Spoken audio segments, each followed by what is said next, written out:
Happy Friday, everybody, and welcome to this very special mega live episode of the Geek Buddies! Hey! We're back at it because we didn't have a main show earlier this week because of scheduling, and all of us are really busy. So we thought, well, look, let's have a little fun live rewind, unwind of the week. And we're going to talk about the big DC news, big Marvel news of the week. And we're going to do our spoiler review for Black Adam. And around 4 p.m. PT, Laura Kelly's going to come in, and we're going to do our Tales of the Jedi review. And we're also going to answer your live Streamlabs and SuperChat questions as they come up. Certainly a lot of SuperChats already, so we've got a lot to answer as we go along talking about all this news. But let's introduce ourselves. I'm the Outlaw John Rocha, writer, producer, and host here on the Geek Buddies. I am Michael Vogel. I'm a writer and producer of animated TV shows and movies, including the one that Shannon is going to tell you about right now. And this is Shannon McClung. I'm a television actor and an animation writer where you can currently see some of my work under the watchful eye, the very critical watchful eye of Michael Vogel on Netflix, Strawberry Shortcake, Barry in the Big City, Season 2. There you go. There you go. And as you guys know, I already ran down everything we're going to get into. So let's not waste any time because we really want to just enjoy ourselves, relax. Hey, it's Friday. Some of you, go ahead, Mike. It's been a hell of a week to be a geek, so we got a lot to cover here. Yeah, and one of the people that helps us cover this stuff, and one of the organizations, is Carbon Health. Don't forget to go to carbonhealth.com for any of your healthcare questions, concerns, or needs. Those fantastic people, they power and sponsor us here on the Geek Buddies and the Outlaw Nation. Go to that website or download the app to have a doc in your pocket. 100+ locations all over the country, 80+ locations in California alone to help take care of business with you and get you on the right path to healthcare, safety, sanity, and goodness. There we go. All right, so coming up on the fly.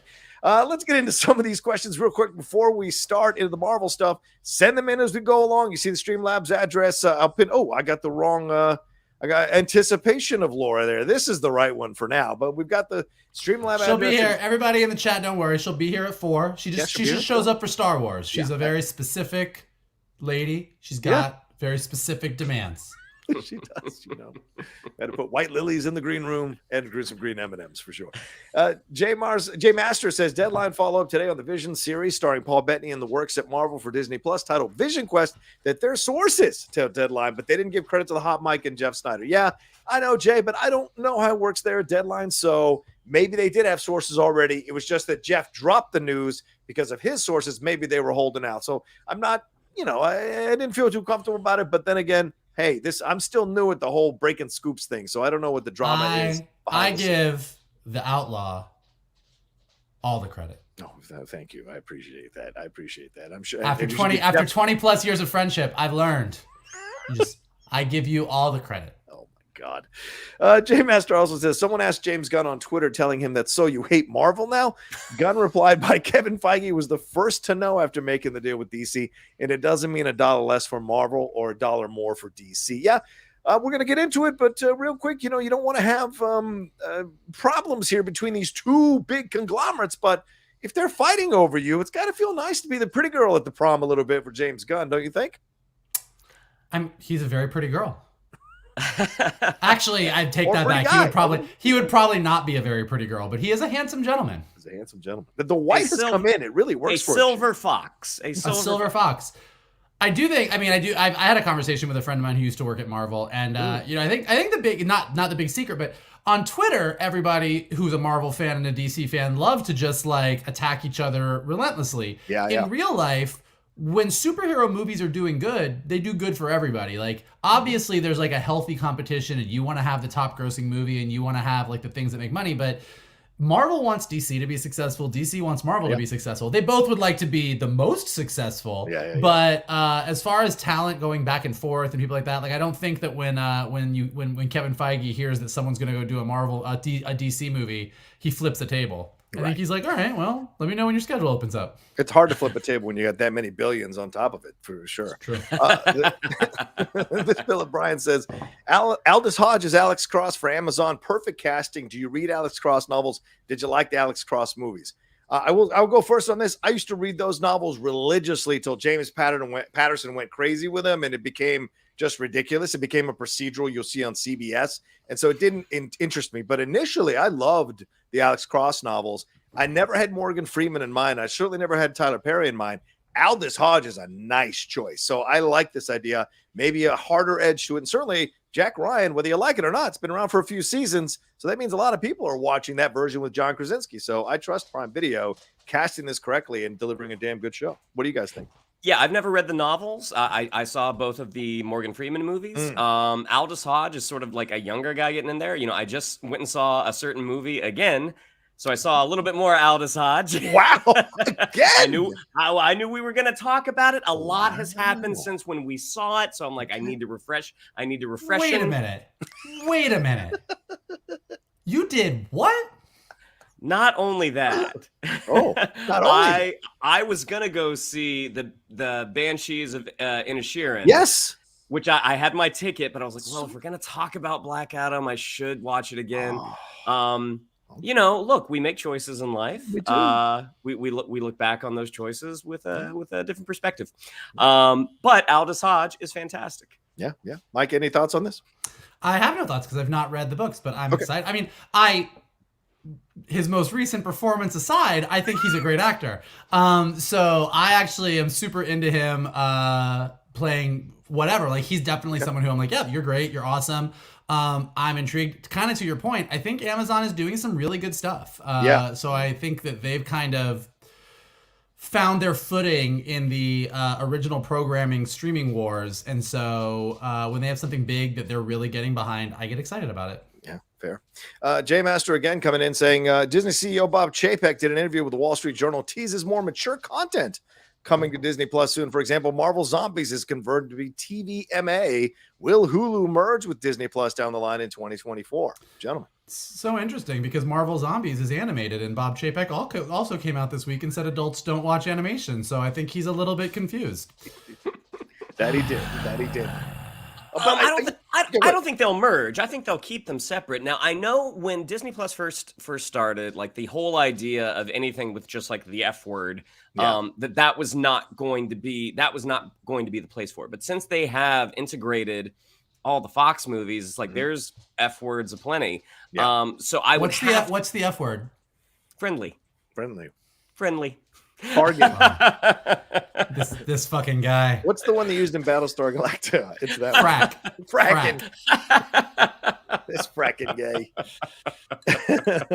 Yeah, I mean, I'm just happy that they're looking at more adult content. That's fine. They had to. I mean, the audience is mature audience. It's not a G-rated audience anymore for Disney, so it makes sense. You've got to make that money, and there is a lot of money in the adult-rated content. So you make it accessible to people who want to see it for sure. Internationally, it's different. I mean, from Disney Plus's launch internationally, a lot of the stuff that we get on Hulu, like the FX shows and other things, they're on Disney Plus, right, on the international platform. We have Hulu here, so they treat it differently.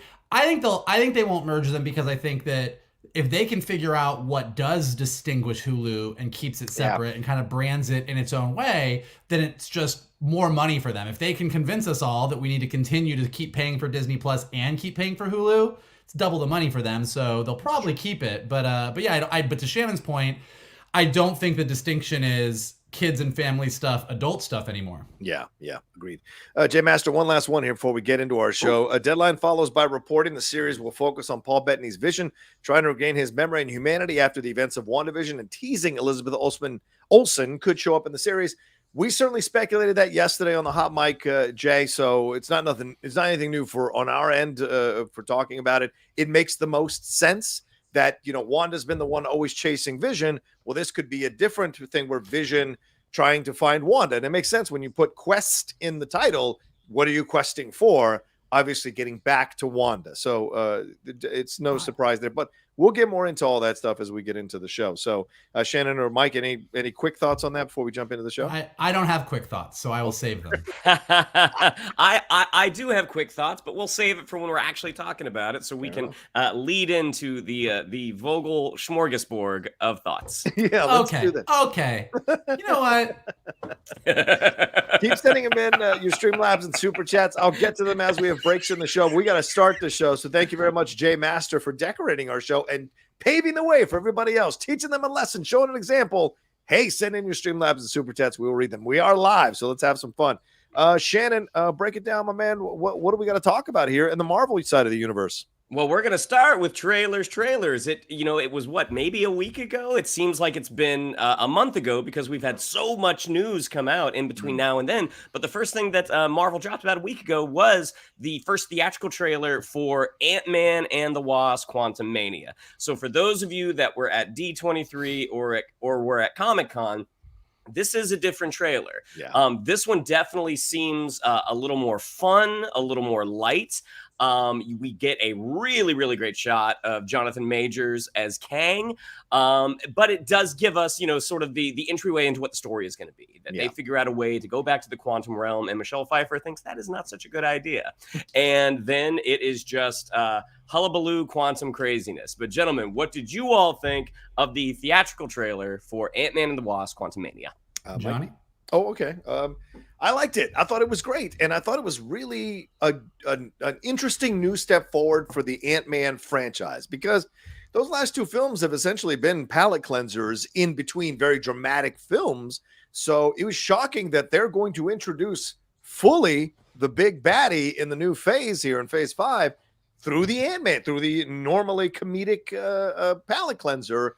They're introducing the big baddie through there, and that idea of the universe is attacking another universe, which seems to be what's happening in the trailer. We saw that already teased in Ms. Marvel. So that to me is exciting as well, seeing Kang come in. Also, this idea that Ant-Man's got to make a deal. What's the deal that Ant-Man has to make? We know he loves his daughter madly. What is the role that Cassie is going to play in all of this? And what is Janet Van Dyne hiding that she didn't tell them, that she alludes to in the trailer? So there's a lot of mystery around this thing, but also this shot of Wasp looking very terrified as things are moving around her in her outfit, which is about 40 seconds into the trailer, scares me. So I'm thinking to myself, there could be some real weight to this that we have not seen in the Ant-Man and the Wasp or Ant-Man series, and I'm excited for it. Mike, your thoughts?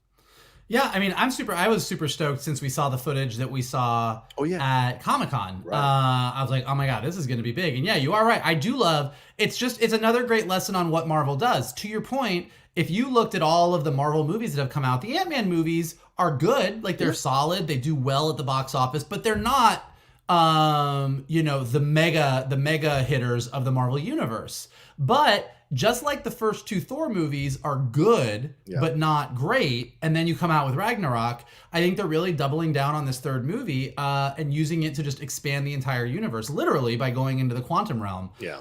I think my only reservation, and it's a very slight reservation, is that the quantum realm feels a whole lot like the alien universe of Guardians of the Galaxy based on the trailer. Like, this, it's really kind of silly and quirky and weird, and Bill Murray's there, and I'm like, okay, like, that's all good. And by the way, there's worse things that you could emulate, but I'm really curious to see how the quantum realm is its own thing. Like, I really want to see what the vibe of it is.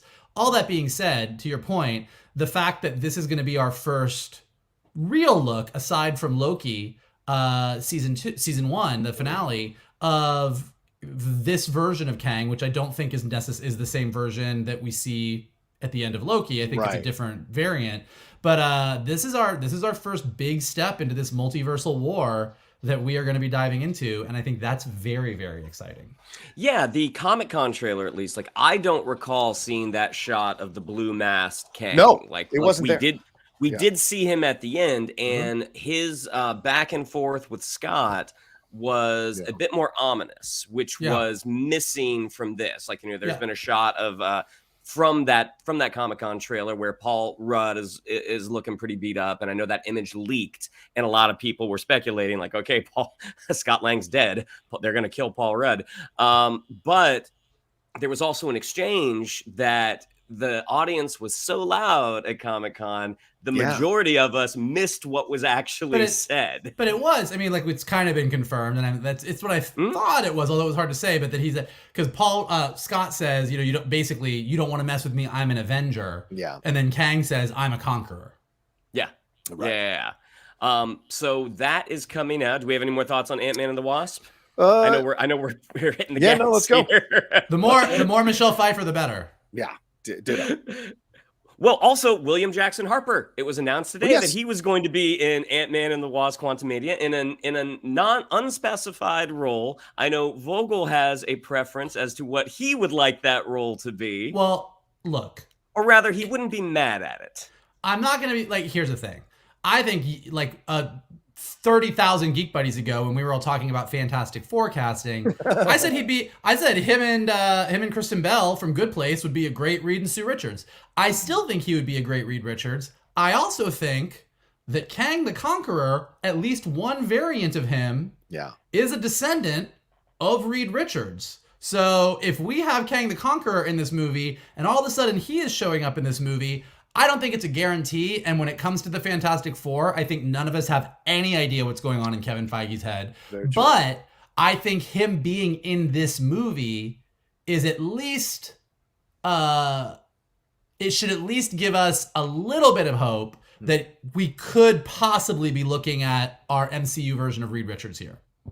Yeah, Johnny, thoughts? I'd be down with that. I mean, I got no issues with him becoming Reed Richards. I mean, they've done a fantastic job, I think Marvel has, in kind of adjusting the legacy of certain characters, adjusting the race of certain characters and whatever in the story. So to me, I got no issue with it. And it's not like Fantastic Four has never been a diverse cast. Certainly the most previous iteration had Michael B. Jordan. So that's not out of the realm. Jessica Alba being Latina in the Tim Story version. So for me, I got no issues with messing with the race of any of these characters. I like the idea of the possibility of him coming. That being said, if he's not Reed Richards and he's like one of Kang's like right-hand man or Kang's right-hand man, that could be cool as well. Or maybe he's another scientist that's involved with the whole thing. I don't know. It's a lot of things. Marvel being Marvel, we're all going to be like, it's Reed Richards. And it's going to be like, my name is Zimbity Doodah and I live in the quantum realm and I'm here to help you. And you're going to be like, okay, well, he's Zimbity Doodah now. Like, whatever. That's right. But I do think that, like, I mean, he's a fantastic actor. Yes. And if you look, if you are a fan of The Good Place and you watched him as Chidi, you're like,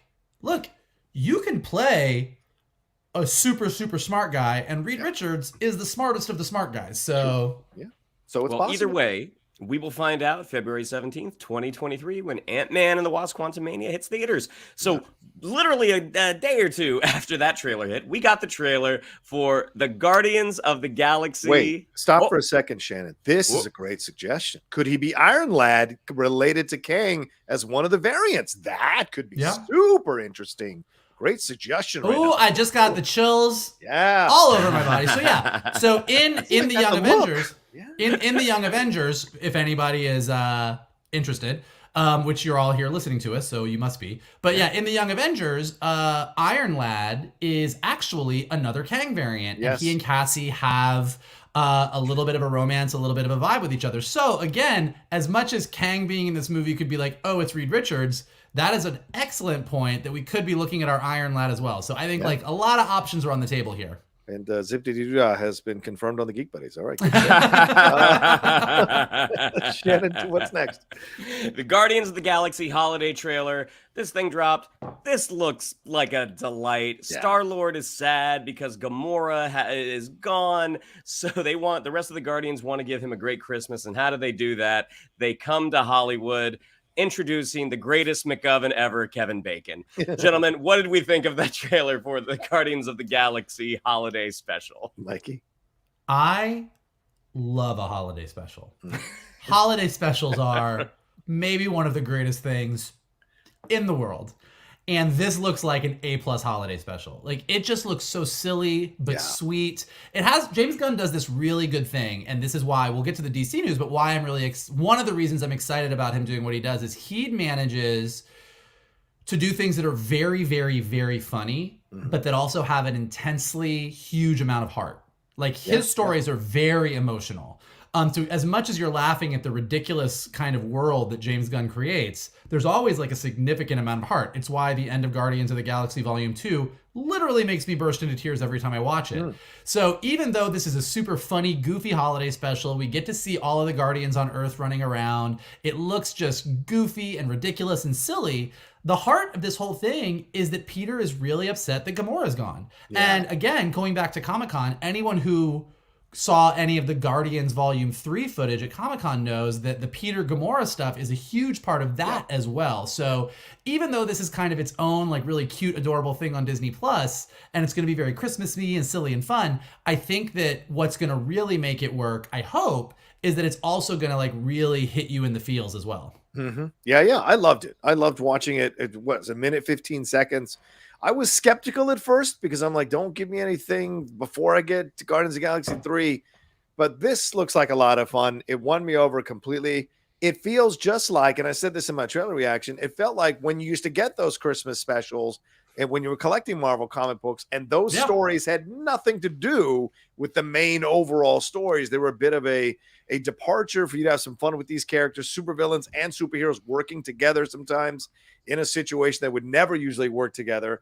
So that kind of approach to it that they're taking here now gets me excited. And this idea of the Marvel presentation now becomes just like those issues. So you actually look forward to it, to seeing what they're going to do, how they're going to use this. So what a very smart way to kind of just subtly introduce a whole new tangent to the MCU to have some fun with in the Marvel presentation. So why not? I mean, what does Nebula care about Christmas? But they're going to make it work.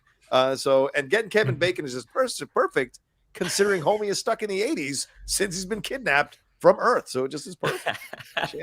I mean, when it was announced initially at Comic-Con, 2019, I definitely had an expectation of what it was going to be. And I'm like, oh, so Peter's going to teach the Guardians about Christmas.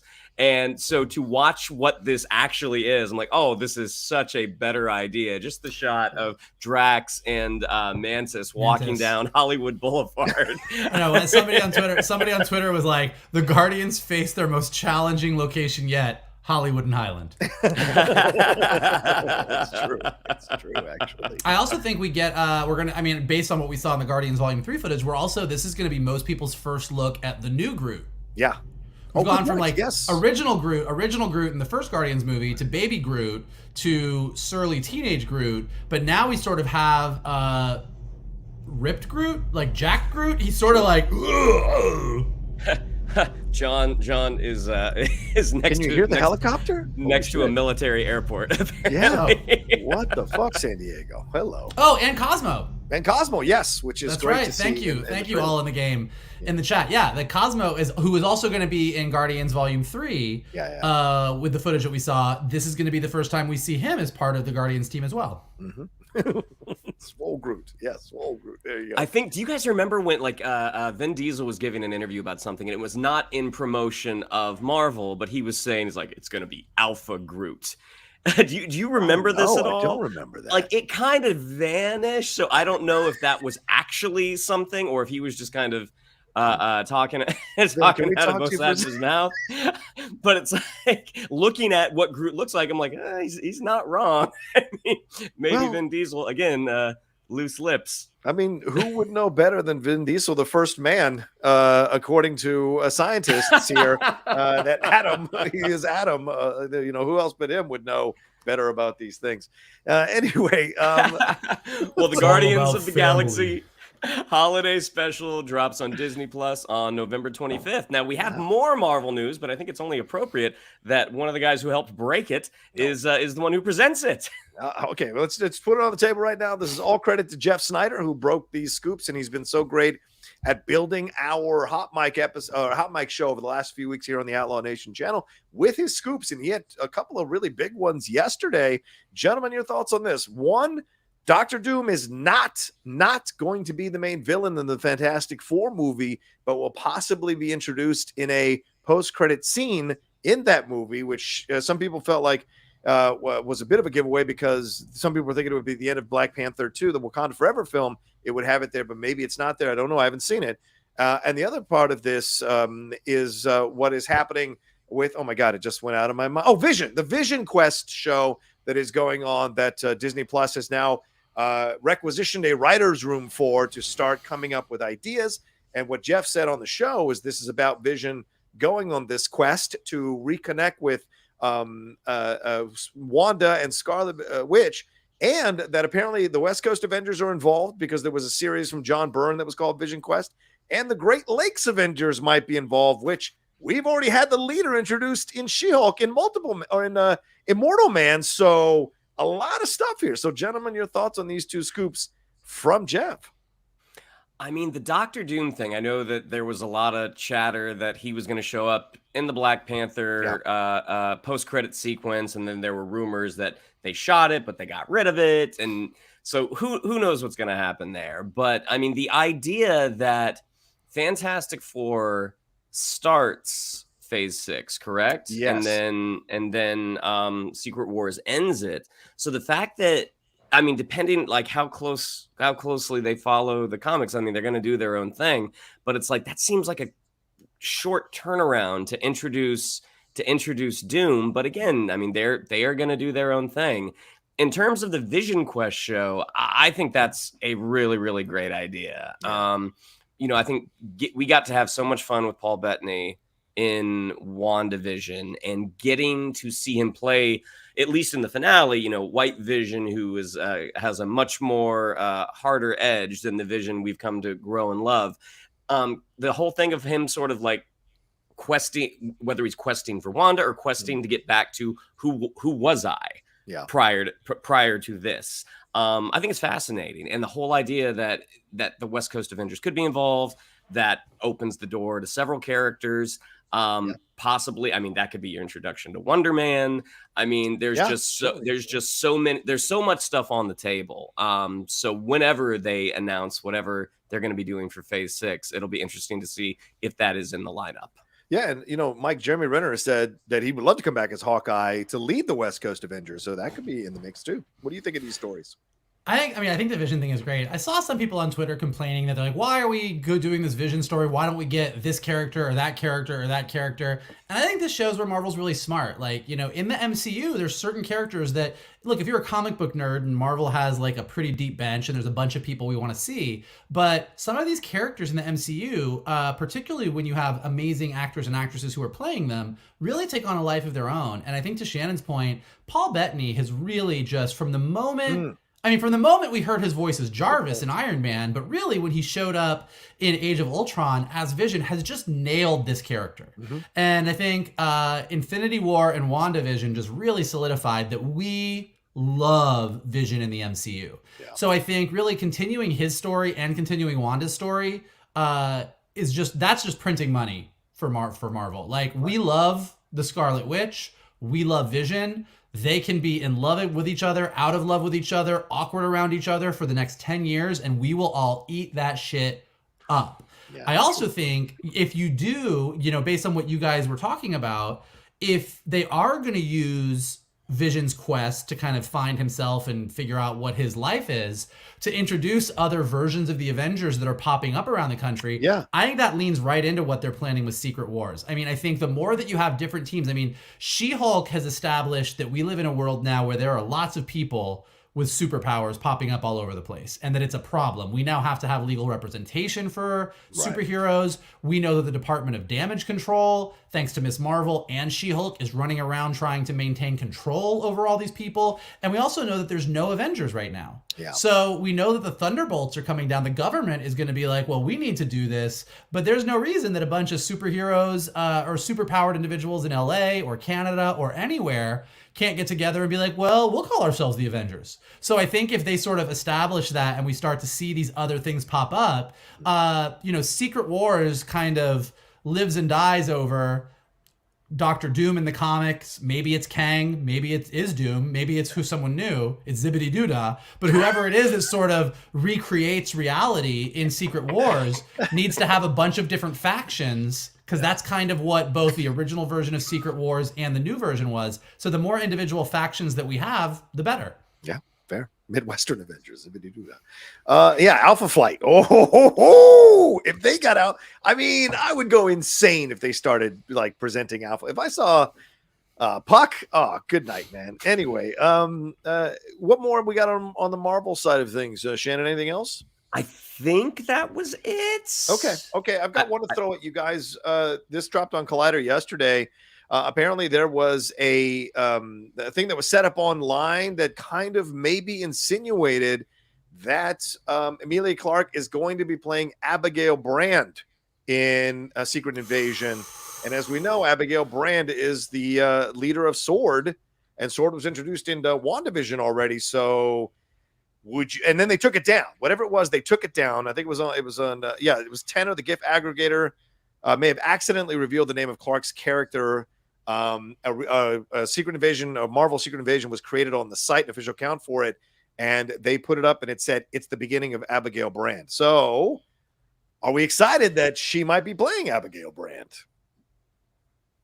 As one who knows the character, I'll let Vogel go first. Yeah. A couple things. One, Abigail Brand's a mutant.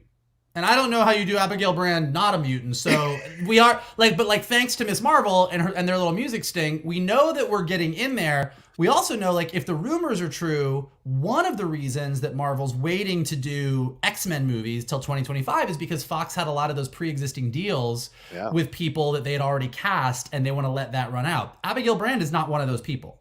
So I do think that Marvel is going to start introducing mutants. We're not going to Storm, Jean, Cyclops, Nightcrawler, all the ones that have been spoken for in the Fox movies. We might be waiting on them. Yeah. But Abigail Brand is open territory. I also think Abigail Brand is a great character. She's super smart. She's super brassy. She's not fully a hero. She's not fully a villain. She kind of she's got her own agenda. She's a bitch. She is just a really fun and interesting character. So if that is who Emilia Clarke is, I think Abigail Brand coming into the MCU is just it's a home run. She's a super complicated, weird character, and her showing up in a Secret Invasion movie, which is all about can you trust her, can you not trust her, seems like a really good place to sort of introduce Abigail Brand. Agreed. Shan? Because I don't know. I mean, I know what I've read a little bit about the character, but I mean, just looking at the cast of Secret Invasion it's just such a stacked cast between Emilia Clarke, Olivia Colman, Ben Mendelsohn's coming back, Kobe Smulders, Christopher McDonald, Shooter McGavin is going to be in the Marvel Cinematic Universe. Kingsley Ben-Adir. I mean, for everyone that saw One Night in Miami, I mean, the cast is just so impressive. I mean, based off the trailer, what I did not get that vibe from that character. Yeah. But I could because I don't know it that well. Maybe I'm wrong. But either way, I think Secret Invasion is going to be an awesome show. Yeah, I agree. All right, let's take a quick break, and we're going to jump into some DC news right after this. Why don't you do the Batman theme? That would be great. All right. Michael Vogel. We're running out of time before Laura shows up to talk about Tales of the Jedi, so I'm gonna make this real easy. First. Yes. James Gunn and Peter Saffran are taking over DC. They're the new Kevin Feige's for DC. Everybody has a lot of feelings about it. It's a whole new era for DC. James Gunn, obviously, Peacemaker series, The Suicide Squad, the second Suicide Squad film. Clearly, DC and Warner Brothers were very happy with how those turned out. We're really happy with working with James Gunn. So James Gunn, as he wraps up Volume 3 of Guardians of the Galaxy, which he said at Comic-Con was his ending, whether Guardians of the Galaxy goes on or not, this was the story that he always planned on telling. So he's been able to see that all the way through.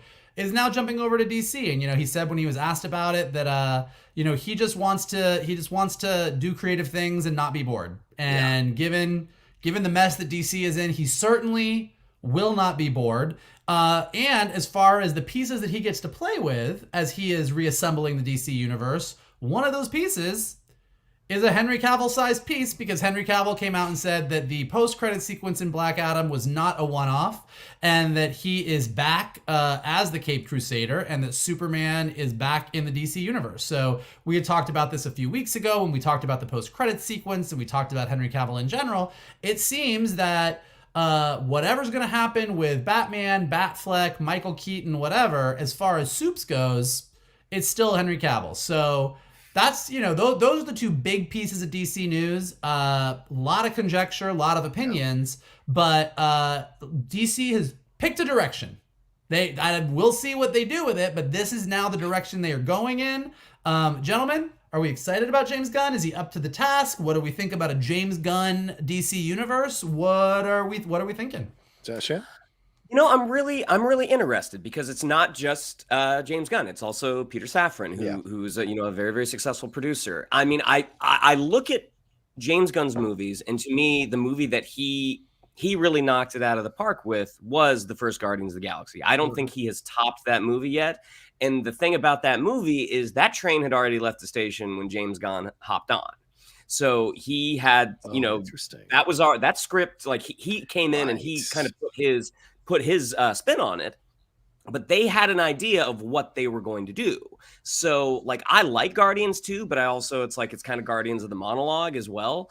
I don't rewatch it as much as I watch Guardians of the Galaxy 1. Because you got no heart. You got no heart. That's what it is. But he has turned out some other movies that I'm like, I didn't necessarily love them. Like I had really high expectations for Brightburn, and it didn't quite get there for me. But because he is teamed up with Peter Saffran, and he is coming back from the Marvel stable, where he has some experience with being told, yes, you can do this, no, you can't do this. Yeah. I mean, being able to look at that bigger picture. I'm excited that they pick someone, and it's someone with a proven track record, even though I don't think he's knocked it out of the park every time. Yeah. Just having someone at the helm making those decisions, and, fingers crossed that Zaslav listens to them, that, and plus what they signed, I think they said that they were signed for a 4-year deal. 4-year deal. Yeah. I mean, 4 years is Iron Man 1 to Avengers. Yeah. And because part of their journey is going to be repairing what has preceded it, it'll be interesting to see if they can right that ship in 4 years. Yeah, I find this to be a very interesting. First of all, I'm excited for it because we've never seen a director take over an entire universe. So this is that's my point. Okay. Yeah. Hold on to that. Yeah. Yeah, that's a fascinating thing. So I'll let Mike pontificate on that, but that's a fascinating thing to take a look at here. Now, I feel like they probably offered it to Peter Saffran first, and then he was like, I'm not doing this without James because he's kind of my creative half of my brain. So we need to be working in tandem. James keeps saying he's going to keep directing movies. And that to me is kind of weird. You don't see Feige trying to direct films and doing these. Not that he's a director, but it's going to consume a lot of your time. This idea that you're going to be directing movies and be on top of this stuff. And you just got married to a very beautiful woman. I mean, dude, you got to give the time. You got to put the time in. So to me, in my mind, I'm like, this is you. I don't know if you've got enough time to be making movies and be in charge of all those things. The thing that stood out to me about it, because I'm happy about it. Let's see what happens. It's something new. Let's try something new. You've picked the direction. The thing that's interesting is that the article says the Joker movie is going to stay under Abdi and DeLuca. It's not going to be under Gunn and Saffran. And they didn't come down one side or another on the Batman. Will Matt Reeves be left alone to create his Batman trilogy? And how much of James Gunn's aesthetic is going to have to bleed into these movies? Because it worked for Peacemaker, but it might not work for another character. It might not work for another franchise. So it's going to be interesting. And also, another part of this that Jeff brought up that I didn't think about yesterday was, will directors who were once competing for James for jobs be okay with James giving them notes on their scripts or notes on their directing or telling them what to do? So it's a fascinating conundrum that DC has put themselves in. Although I think it's a bold choice. Mike? Real quick. Do we anticipate Agent Harcourt becoming a central player in the DC universe? Yes, I would imagine so. All of a sudden, Agent Harcourt is the new Nick Fury. She's the new Nick Fury. I do think, to your point, I mean, this is what's interesting about it. Kevin Feige is a producer. He's not a director. Right. He's never tried to direct. I don't think he wants to direct. He surrounds himself with directors, and he's the guy that has the comic book brain that's like, here's what we're gonna do. But each, a Taika Waititi movie is not a James Gunn movie, is not a Russo brothers movie, is not a Coogler movie. So they're all very different vibes. And to your point, James Gunn has a very specific aesthetic, and so the question is, with James Gunn and Peter Saffran, I think Shannon's right that Peter Saffran is probably James Gunn is the one that we're all excited to talk about because we know him. We've seen his movies. He's been part of the MCU. He's been part of the DC universe. But Peter Saffran's probably the more important piece because James Gunn is going to keep directing. So there will be DC movies that have that James Gunn aesthetic. Mm-hmm. But is James Gunn's aesthetic going to bleed through? Does every other director that comes along have to go through the James Gunn filter because that's the DC universe? Or are James Gunn and Peter Saffran working with Warner Brothers and DC to say, look, you guys don't understand how to do a shared universe. We've been at Marvel. James Gunn was part of the, you know, sort of that room of guys and girls that were like, let's break this universe. Is he just going to help them with the bigger storytelling and say, here's what the roadmap is for the next 4 years that gets us to Crisis on Infinite Earths, New 52, like take your pick of whatever you want to do. And then go direct 2 or 3 movies within that, and then have a bunch of other directors come in to do their thing. Like, it's going to be really interesting to see, because as much as we're like, oh, they're the new Kevin Feige, just given what James Gunn is, by definition, he's not Kevin Feige. So how that all works kind of remains to be seen. Right. Fair point. Anything more to say on the DC side of things? Oh, no, let's go around on Cavill. Cavill coming back, very happy in my mind. Did not like an enormously joyful Superman. I know that probably made Michael excited, but it did not excite me at all. I do not need a cuddly Superman for God. I don't want Donner back again. This is the Superman we had. There's a reason that Superman worked. And yes, he's gone through his journey. He's reborn now. So sure, he can be softer, but I don't want to lose that edge that Cavill brought to his version of Clark Kent / Superman. So I'd hate it if they completely kind of rejiggered that to the point where he's just Christopher Reeve. He's cosplaying as Christopher Reeve Superman. I would hate that. What do you guys think about him coming back? And what do you think about what he had to say about it? Well, you already said what I thought about it, apparently. So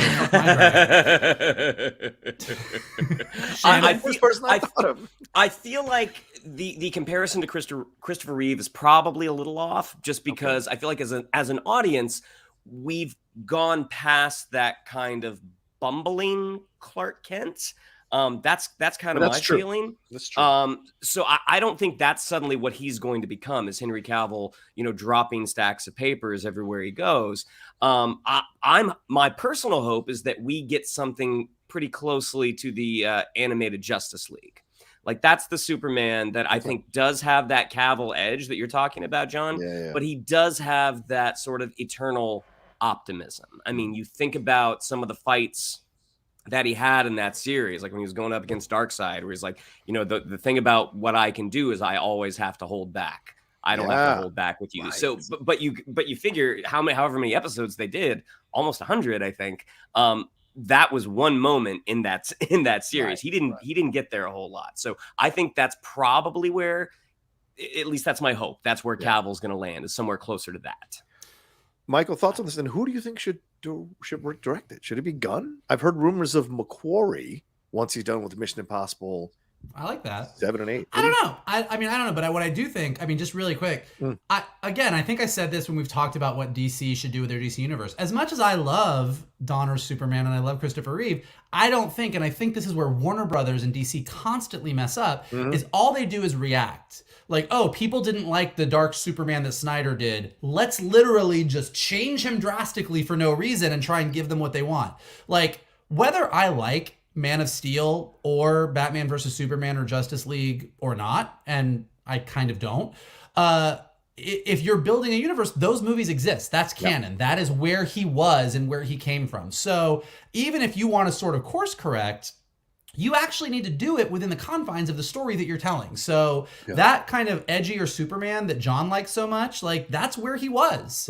And so if you are going to give him more optimism, more hope, there's an interesting story there about how the guy who was this Superman, who died and came back and then fought off a bunch of aliens, how he got where he got. And I think that sometimes DC just sort of seems to react and say, well, let's fix this and give them what they want. And it's like, well, look at what you got. Look at where you came. Okay, here's the stories we got. For better or for worse, a lot of people don't like Batman versus Superman. It existed. You've got a crazy ass Lex Luthor who made Doomsday for no apparent reason, and a bunch of shit happened. But it happened, so work with that. So I'm like, Cavill's never been my favorite Superman, but I do think he's a good actor, and I think he deserves a shot to see what he can do. The post-credit sequence in Black Adam didn't get me that excited, but I'm curious to see where they go and what they do with it. Yeah, this idea, people want to see him fight Black Adam, or at least The Rock does. He's campaigning. No, The Rock wants to see him fight Black Adam. The Rock wants to see it. I don't want to see it, but him versus Peacemaker, sign me up for that right now. I would absolutely love to see Cavill versus. That's the one James Gunn thing that could actually work. We had Flash and Momoa show up for that ending in the finale of Peacemaker. So why couldn't Soup show up a little bit to put Peacemaker in his place? That could be very interesting on so many levels, for sure. Anything else? Oh, do you think there's going to be any recasting? Jeff mentioned something yesterday on Hot Mic saying maybe they recast Perry White, Lois Lane, other people, but they keep Cavill. Is there any chance of that, or are you upsetting the card if you do that? Listen, man. Maybe you're upsetting the card, but I gotta be honest with you. I love Amy Adams. Enchanted is one of my favorite movies. I think she is an A+ actress. She's not Lois Lane. She is not Lois Lane. All right. And it's not, I don't know if it's the writing. I don't know if it's her, like, I don't know what it is, but like, Lois Lane is arguably one of my absolute favorite characters in all of comics, period. Fair enough. And she just didn't have it, man. Okay, man. All right. Agreed. And you know, when initially they said Amy Adams, like, she's going to keep her red hair, and initially Lois was a redhead, and it's like, just aesthetically, she kind of had that going against her, at least for folks like me. That's how I always what I always associated with Lois Lane was that hair color.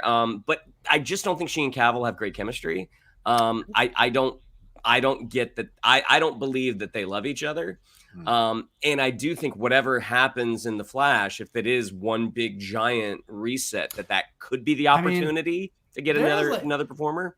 With the New 52 into whatever happened after it, like the way they sort of had the Superman they create in the comics, how they had the New 52 Superman, who they were like, well, we don't want to use this anymore. So they literally did this whole arc where he died, and a Superman and Lois with Jonathan Kent came from another reality and just sort of took over and said, we're Superman and Lois now. Like, again, the multiverse is not a get out of jail free card to just do whatever you want. And I do kind of worry that DC is going to go, for all that Marvel has just been multiversing all over the place, it's all been pretty straightforward for the most part. Yeah. I just don't want to be like, all right, well, we're multiversing everybody, so now Sandra Bullock is Lois Lane, and you're like, oh, okay. Yeah, I mean, I'm different than you two. I liked her as Lois Lane. I think they do have chemistry, in my opinion, which is why Men of Steel worked for me. But I totally create the space that they might want to go. And look, Amy may want to not come back herself. You know, Amy she doesn't really gravitate to the big film. She likes to be challenged as an actress. She likes to have these independent films on her resume. Yes, Enchanted is fun, and doing the sequel is great. That's a nice one-off that she's going to have fun doing. But like, her focus is like doing these kind of harder edge type films where they challenge her as an actress. So she may not see that here in this new version of it, and they may recast, and maybe the multiverse is used. One last question on this. I know we got to go though, but is Zack Snyder peeking around the tree, and Zaslav, who has no connection to all those other Warner Brothers regimes that came before, there's no baggage from them for him. Is the possibility of Snyder coming back to direct a DC movie in play with Gunn and Saffran here under Zaslav, and with Abdi and DeLuca?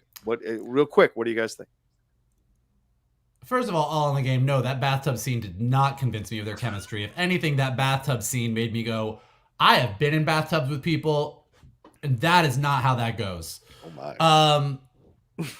Look, Zack Snyder, here's what I'll say. I know like everybody can yell at me about this. Sure. Regardless of my personal opinions of Zack Snyder movies, and knowing that he has a very rabid fan base on social media who is very excited about him and wants the Snyderverse to happen, Batman versus Superman in theaters and even Justice League on HBO Max did not blow the doors off. True. For either. True. So just from a bit, like, even though there are people that absolutely love Snyder, he is not such a, like, it's not like, oh, we got to get him back because that's where the money is. Yeah. Like, he's very divisive. His movies critically are not just like, at least Batman versus, not all his movies, but Batman versus Superman particularly, and even Justice League on HBO Max, which people did like his version better than Joss Whedon's version, absolutely. You know, it's not like, oh God, this guy, Warner Brothers let him go, but he really had it all figured out and people really went to those movies. I don't think it's a guarantee of fixing the DC universe to bring him back in, at least from a box office financial standpoint. That's a fair point. Shannon, what are your thoughts on this real quick? I mean, I don't really see it. And I'm thinking about it more from Zack Snyder's point of view, in that he kind of put it to bed. Like he got to make his Justice League movie. He got to do he got to execute his vision. Yeah. In It's a my rarity. head, It's a rarity. Yeah. Whoa, yeah. I mean, statistically, this should not have happened. Right. But my guess is him as a director is he kind of wants to move on. Like he wants to, like he can see where he was successful, and that Cavill is coming back as Superman, Aquaman, Wonder Woman, people that he cast were were enormously successful. So I think as a director, he probably wants to move on to greener pastures. Okay, fair enough. We got to hit all these. Oh, good, Mike. What were you gonna say? One more thing? No, I was gonna say let's hit some Streamlabs. Yeah. Because real quick, I want to say it's all in the games, or all in the games. That Rocha Aldous Hodge would have been ideal for Jon Stewart, Green Lantern, with the opportunity to lead his own HBO franchise, as opposed to playing Hawkman, especially having voiced him in the latest animated movie. You're right. That is also a part of the DC news that Green Lantern show is now on HBO Max. Pretty much just Jon Stewart. It's been completely readjusted to just be focusing on Jon Stewart. Would have been great. I certainly, 2 times I interviewed Aldous Hodge, I said to him, you would be a perfect Jon Stewart. It's a shame he is Carter. We'll see where that goes in the future, but it would have been nice to have him be the guy that kind of launches Jon Stewart and Green Lantern on HBO Max. Would have been fun. All right, let's hit some of these Streamlabs and Super. There's a lot of them, so let's get through them quick. I already told Laura to hold off a little bit before she comes in, so she is not just going to be waiting around for us, so that's good. J Master says the direct does say in the article Deadlines corroborated Jeff Snyder's recent scoop that Vision Quest is being developed at Marvel Studios that would begin its writer room coming this week. That's really nice of them. Boom! For sure. That's good. Dalton John says, hey, buddies, could you give my wife Melissa, who's a huge fan, especially of Vogel? We always watch your reviews. Give her what, Dalton? Are we giving her give her a hello. Hi, Melissa. How are you doing? Come on, Rocha. Get with the program. Melissa, I'm really glad that you have excellent taste in Geek Buddies, first of all. Oh, my God. And I hope you're having a wonderful day. And I hope you have wonderful Halloween plans and that you're going to do some really fun stuff. And I hope that you and Dalton tell us what you're going to be for Halloween and send pictures. Shameless. Absolutely shameless. Hello, Melissa. Thank you so much for tuning in every week. Yeah, I got nothing else. We'll work harder to be your favorites, Melissa. Thank you. Jay Master says Tales of the Jedi Episode 5 practice makes perfect. Final scene does spoil the finale of Clone Wars Season 7 of the Battle of Order 66. Sure, we'll get to that a little bit later. Jay, thank you for sending that super chat in. He also says the Guardians of the Galaxy holiday special drops November 25th, just one day after Andor Season 1 finale on November 23rd. Wow. They're doing us right. We are literally going to get, like, Andor ends, we get the holiday special, and then we're in Willow territory for a while before we get our next show. So, speaking of which, because they haven't released a date for Secret Invasion. We just know it's supposed to be the spring, right? Right. Yeah. I think I got the first 3 episodes of Willow. Brandon says, when X-Men gets introduced, what will be the hook to make the mutant gene an important storyline of the MCU world that's filled with already special people? Real quick, gentlemen. I think the hook is really tied to damage control, would be my guess. Like, although She-Hulk has established that there are superpowered individuals popping up, most of them still, like, somebody got bit by a spider, somebody had an experiment put on him. Like, something has to happen to you. So I imagine it's still a pretty limited number of people compared to the rest of the world. Once the mutant gene happens, it just, like, freaks everybody out because all of a sudden, everyone who hits puberty, half the world is all of a sudden doing crazy shit, and it causes a massive problem for people. Yeah, that I would say the same thing. I think it's the damage control angle, and it's because it's kids. I mean, it's going to be children that are starting to, on a large scale, starting to display these powers, and that's when maybe we'll find adults who have been hiding who feel the need to protect these kids. Right. It's kind of like we saw with X2 and Cerebro picking people all over. That could actually be the great way it goes. Good point, Mike and Shannon. Sean Brennan says, Vogel, what are your thoughts, feelings on HBO reportedly canceling Young Justice? Could season 5 happen somewhere else? How do you want the story to end? And if you're under an NDA, you don't have to answer. I'm not under an NDA. I talk to Greg Weisman about this all the time. Like, I don't know what HBO Max is going to do. I don't know. I don't think that Greg knows what they're going to do. I don't think that they're just to be clear on the wording of it, they're not canceling season 5. They just might not pick up a season 5. Like, they picked up a season 3. They picked up a season 4. They haven't done anything else. So they're not pulling the rug out from anybody. They might just say, we don't need to do anymore. And I have said this to Greg, and I would say this to anybody. I would never count Greg Weisman nor Young Justice out. After 2 seasons, that show got canceled, and it got canceled hard. True. And then here we are with 2 more seasons of that show. I think the best thing that everybody can do is just keep watching it. Rewatch it. Send it to your friends to watch it. What saved it the first time was when Young Justice seasons 1 and 2 were on Netflix, and Netflix called Warner Brothers Animation and was like, we don't really reveal our numbers, but holy shit. Yeah. And that's why there was more Young Justice. So I think that same thing could happen right now. Zaslav clearly hates all things animation and has no joy in his heart. But if you look at the numbers and you're like, holy shit, like with all of our DC things, like look at these numbers on Young Justice. They're huge. Yeah. That'll get us to season 5. That's a good point. The opinions of Michael Vogel's alone, not the story. Shows Jay Masters, how will James Gunn and Peter Saffran handle the Ezra Miller situation with all the drama they have going on? And could this lead to James Gunn recasting Ezra for the Flash sequel script that seems to be written already? I'm adding words just to help Jay Master on this one. But yeah, it could be interesting. This could be the first real test of their tenure, is how they handle the Ezra Miller situation, because Issa Rae came out the other day and pretty much put it on the table. Hard. There. Issa Rae came out hard. Yeah, she did. There was some context that I don't think she 100% was factoring into her comments, but her comments were not without validity. So I wonder if more people will come out and speak about this, especially because Will Smith seems to be having to jump through all the 9 labors of Hercules to be able to do a movie and be able to come back. And Ezra gets forgiven by a lot of people just because he says he's working on it. So it's not really fair. What do you guys think would happen for Ezra here under Gunn and Saffran? Well, I feel like the Ezra Miller apology tour, which was not really that publicized, but the fact that he did say or they said yes, I'm working on stuff. I think that was more to save the movie. And if the movie is successful, if it is as good as folks say it is, that they will try to find a way to escort Ezra Miller out of this franchise. Yeah. That's kind of my guess. It's, as we've talked about, I mean, it's not cost efficient to reshoot that entire movie, and apparently it's a great movie. So we're going to get that Flashpoint movie with Ezra Miller in it. But I do think it would be a bold move. But if they kind of came in, if James Gunn and Peter Safran came in and said, look, we're not doing this. This guy is not. And as I said, like Marvel, one of the big keys to Marvel's success is their casting.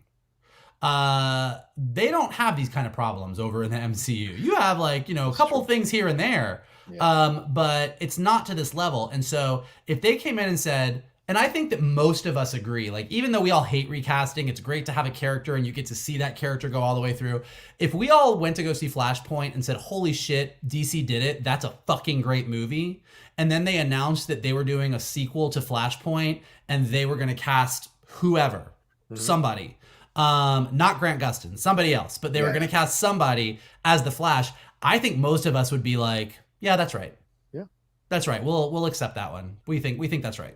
Yeah, I think there are a number of brunette young male actors you can cast in the role. That'd be perfect. J&B says, a day with the Geek Buddies is like a day on the farm. Every meal's a banquet, every paycheck a fortune, every formation a parade. I love the Geek Buddies. Well, thank you. I am now going to go watch Aliens. Well, and J&B donated 500 yen. 500 yen. It's true. How much? It's like a day on the farm. Reynaldo says, wild speculation. James Gunn wants to direct Superman 2, and I hope Bizarro is in it. Yeah. By the way, that James Gunn doing something with Superman and Bizarro is 100% exactly the kind of thing that James Gunn should be directing for DC. That's a fair point. Yeah. Who would play Bizarro? Tom Cruise? I don't know. Brandon says, should Warner Brothers shut down all DC TV shows so that the focus is all on movies and maybe to prevent DC burnout visually? Interesting question, gentlemen. I mean, I don't know. I mean, it seems like Peacemaker was very popular. I mean, I don't think there's a burnout in terms of the exposure to the characters. I think there could be a burnout in quality. Like if the movies keep not being great, then eventually that people might check out on it. But again, by all accounts, Flash is supposed to be great, and despite what we all think, a lot of folks like Black Adam. So we'll see in the second weekend how many folks.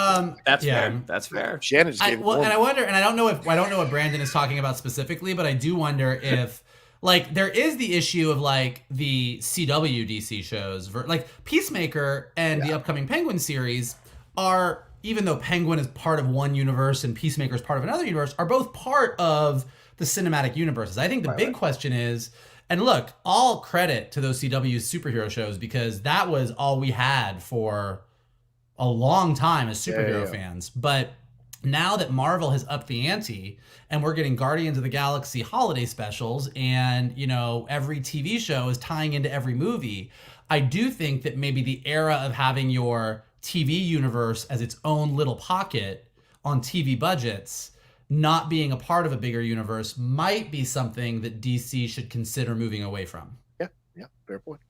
I think they have to explore everything. So to me, it's about exploring everything and seeing what works and what doesn't. And I think being, how can I say this? Being picky about what becomes TV shows, I think that's a good approach to it for sure. John Spiliotopoulos says, I just want to say I love you guys. I look forward to you every week. The only thing I need to make tonight's show extra special is a kiss from Vogel. Oh my God. You know, shit's ridiculous. Stubby1, now I know Prince Charles felt like with Diana. Stubby1 Kenobi says, Geek Buddies, I'm working, so that's it. Thank you, Stubby1. Appreciate it.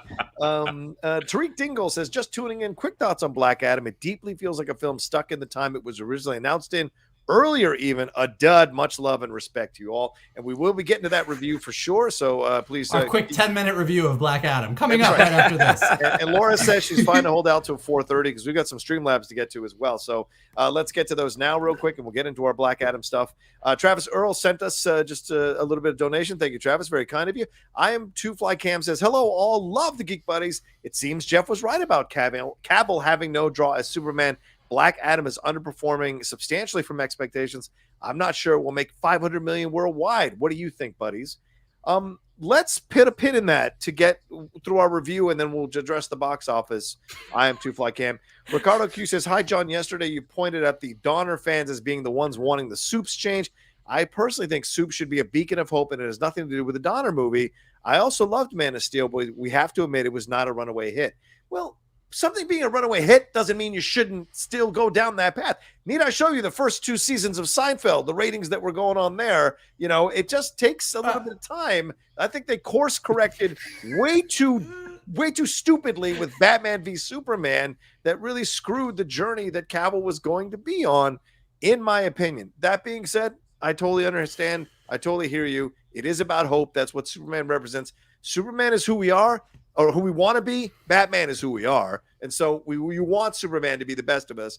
I understand that. Mike and Shannon, what do you guys think? No, I mean, look, I think, yes, you shouldn't just say because something wasn't a huge financial success is reason to course correct. Yeah. I do think that overall, you can disagree. You will disagree with me on this. Like, you can have a Superman that is in a darker, edgier world. You can have a Superman that is not the Richard Donner, Christopher Reeve Superman. But ultimately, whether he is tortured about being an alien, unsure about his place in the world, no matter what you do, a core piece of Superman is he is always the beacon of hope, in the same way that Batman is always dark and brooding. You can do a lot of different versions of Batman, as we've seen, but he's always got to be dark and brooding. And I do think where Zack Snyder really over course corrected is that he was so excited about, look at me doing something different with Superman, that he did lose a little bit of what Superman is supposed to be. Yeah, fair enough. I think. Shannon?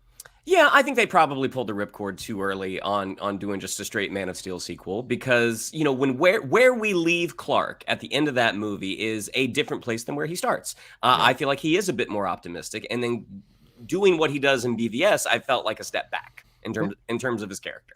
Some people calling for Laura. Guys, Laura does not want to come on and talk about this stuff that she has no interest in. I've texted her about it already, so just relax. She will be here at 4:30 to talk about Tales of the Jedi. Guys, I want her to get in here too. You know what? Can we talk about Black Adam, or can we talk about Yaddle? I know what I would choose. Yeah, fair enough. Maybe we'll make this a quick Black Adam review. Ricardo Q says, by the way, you guys are my favorite geek discussion show. Thanks for everything you do. Thank you, Ricardo. We appreciate it. Clarice T. Bell. I don't know how to say it. What do you think of Disney Plus getting the distribution rights outside the UK to the new season of Doctor Who? I will take this one. I'm very excited about this. Just to be able to have Doctor Who in one place and be able to go and get back into Doctor Who, for me, is very exciting. I dropped off with the Jodie Whittaker stuff. I gave it one season. It was not for me. Not because of her. She's fucking great. The writing and the show running screwed her over in the end and didn't really work for me. Now I'm excited that Tennant's coming back. We've got that Black British actor coming in to step in to take Doctor Who as well. So now I'm really Catherine Tate coming back. I want to get back and dial back into Doctor Who because I loved Capaldi.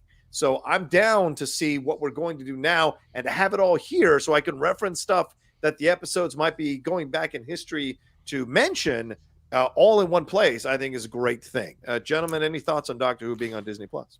I mean, I'll just say that the new Doctor, who is from the Netflix series Sex Education, is a phenomenal series, and he is phenomenal on it. So even though I'm not a Doctor Who fan, I think the selection of that, I can't remember his name, but the selection of that performer is a great choice. Nkuti Gatwa. Gatwa. He's so good. I mean, he's one of the best parts of Sex Education.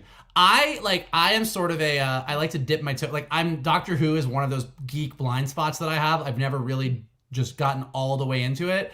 I understand what it is. I understand how it works. I understand a little bit about it. I've been dipping my toe in a little bit. Like, I'll see on iTunes, I'll be like, oh, here's like the New Year's special. Here's a so I'll like pop in and watch one here or there. But kind of to John's point, I'm excited about it being in one place where I can just have one of those days where I'm hungover after a night out, be like, well, you know what we're doing today? And just ride through it. I'm all about it. And especially after now, people are discovering Matt Smith through House of the Dragon. Go back and see his seasons as Doctor Who. He is the Doctor for my favorite episode, which is the Vincent Van Gogh episode. That one will decimate you, absolutely shatter you. It is a great, great episode. If I can recommend any Doctor Who episode, it is certainly that one. All right, let's see if there's any more. Okay, no more Streamlabs. Let's hit these super chats real quick, and then we'll get into Black Adam, and then welcome Laura to the show. Jay Master says Disney has announced Encanto at the Hollywood Bowl. An original special is streaming December 28th only on Disney Plus. Isn't that the sing-along? Mike, are you going? What's the deal? No, I'm not because So yeah, it's happening at the Hollywood Bowl the weekend of November 10th, and I'm going to see my sister and my niece in Denver. And I love my sister, and my niece is the most adorable thing in the world. Not thrilled that I'm going to miss the sing along at the Hollywood Bowl. I'm sure. Just have a lot of feelings. I have a lot of feelings about it. You know, it's LA, so there's going to be a lot of special guests for that one. Shannon, any thoughts on this? I'm a little bit of a snoot with the Hollywood Bowl, so unless I'm in one of those boxes way up front, I ain't going. And those are really expensive. The Hollywood Bowl is hands down one of the top 5 best things about living in Los Angeles. Yes, and agreed. the boxes I kind of like sitting with the masses.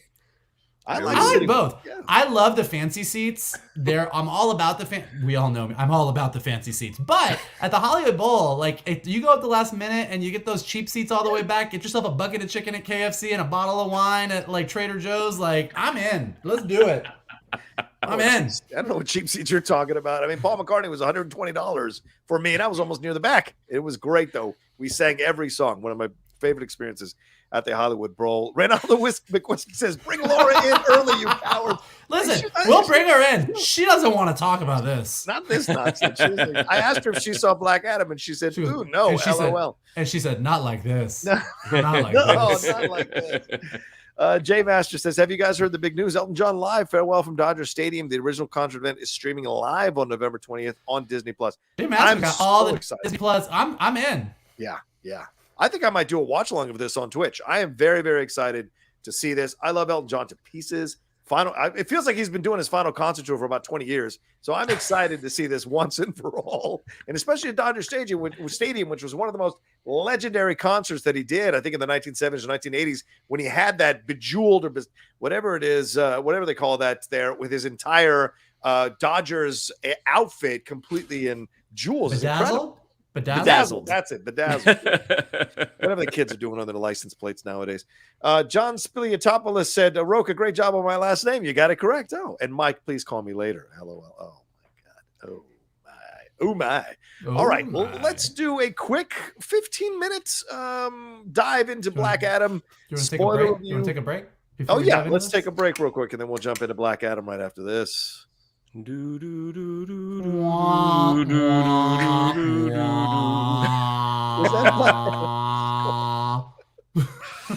All right, we're going to do a quick 16-minute Black Adam spoiler review. Keep sending in your Streamlabs and SuperChat, especially about Tales of the Jedi, because we are going to be talking about that starting in about 16 minutes.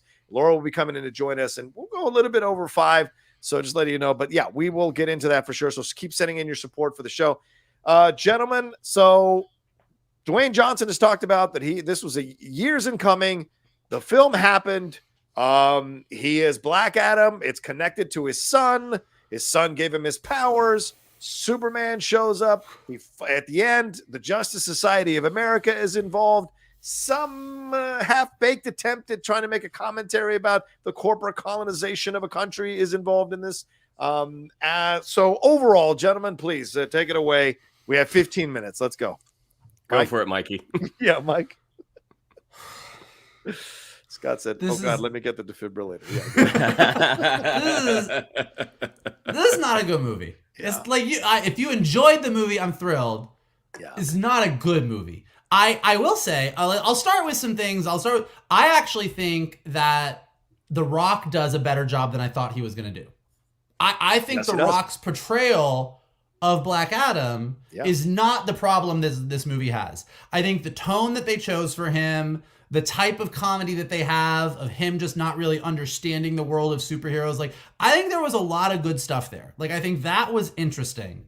I think that DC suffers from this thing. Like, everyone's like, and they don't need to be Marvel. They can do their own thing. Not everything needs to be connected. Mm-hmm. But this movie is the absolute ultimate example of not choosing what you want to be. Yeah. And what I mean by that is you have Viola Davis in there. So they're connected. Like, she's there. There's pictures of all the heroes that we've seen on the wall. They talk about Superman. They talk about Batman. Like, they are in the universe. Jaimin Hansu is one of the wizards that gives Black Adam his powers. And yet, when Black Adam shows up, everyone says, well, there's nobody in the world that's strong enough to stop him. Yeah. But Shazam is in this universe too. So you can't ignore that Black Adam's actual comic book foe is existing and nobody's talking about him. Similarly, with the Justice Society, I'm all about the Justice Society. They're great. But where the fuck have they been? Yeah. Batman versus Superman is all about Bruce going around the world trying to find heroes, and these guys seem to be pretty established. So there just seems to be this constant sort of, hey guys, look how we're part of this connected universe, except we didn't actually bother to make it make any kind of sense. And also, why is every good guy working for Amanda Waller? Yeah. Like, what is going on? Like, the entire arc, the entire relationship between Carter Hall and Black Adam is that Carter Hall shows up and says, heroes don't kill. Amanda Waller, who sent you on this job, has a team of bad guys, and she blows up their heads if they don't do what she says. Yeah. And then at the end, when Amanda Waller's like, I called in a favor from someone from another planet. So Superman works for Amanda Waller? So the bigger connected issues for me. Who has killed, like, by the way? The bigger connected issues for me just really took me out of it. But even if putting all that aside, so you know what, Vogel, you love MCU, whatever, you're too up your butt about it, fine. Even regardless of that, this movie was basically like, Black Adam showed up, didn't do anything yet. They thought he was a bad guy 5,000 years ago based on some intel. And the Justice Society came in guns blazing to take him out like he was Thanos. And he hadn't done anything except beat up a bunch of bad guys, killed a bunch of bad guys that were really bad guys occupying Kahndaq. So having the Justice Society show up the way they did seemed kind of silly. And then because they didn't really have more to go with on the movie, it kind of just turned into the Justice Society sitting around talking about fighting Black Adam or fighting Black Adam, and Black Adam being like, you can't fight me. And they'd be like, well, we're going to fight you. And he's like, well, then let's fight. And they would fight, and he'd be like, see, I told you couldn't fight me. And they're like, well, let's fight again. And you're like, okay, now let's team up. All right. And that was the movie. Yeah. For me, it was a glorified CW episode, and not on the good side. And that kind of bothered me a lot. We're just handed a bunch of shit Just accept this, accept this, accept this. Cute kid cliche with a skateboard that seems more magical than anything used in Game of Thrones. Sarah Shahi, fighting for the pride of her people. Absolutely, that's great to have. Can we have some depth into what she's trying to do and what this is all about? We're going back in time. We don't want to show The Rock's body. It's clearly The Rock. Everybody knows The Rock's voice. It's not that fucking hard. Don't try to fuck with the audience. Tell us straight up what's going on in the story so we connect that tissue. That, to me, bothered me as well. I agree with Michael. The Rock I think he did a good job as Black Adam. But 100%, you just thrust the Justice Society to me as an already formed group, and you're throwing in the new members here just to have some fun. And I'm like, this makes no sense. And you're trying to act like we've been watching Dr. Fate for 15 years in DC movies with the way he's, tortured by what he's doing. And then you have him die, and you're like, wait, how do I feel that when I just met this motherfucker in the same movie? So there was so much about this that didn't really work for me. But the action sequences, I thought were a lot of fun. The way he moved, I actually kind of enjoyed.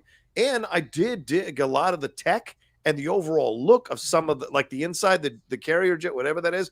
It was beautiful. So there was a lot of things there were some things rather that I did like, but most of it didn't work overall because the story is so weak.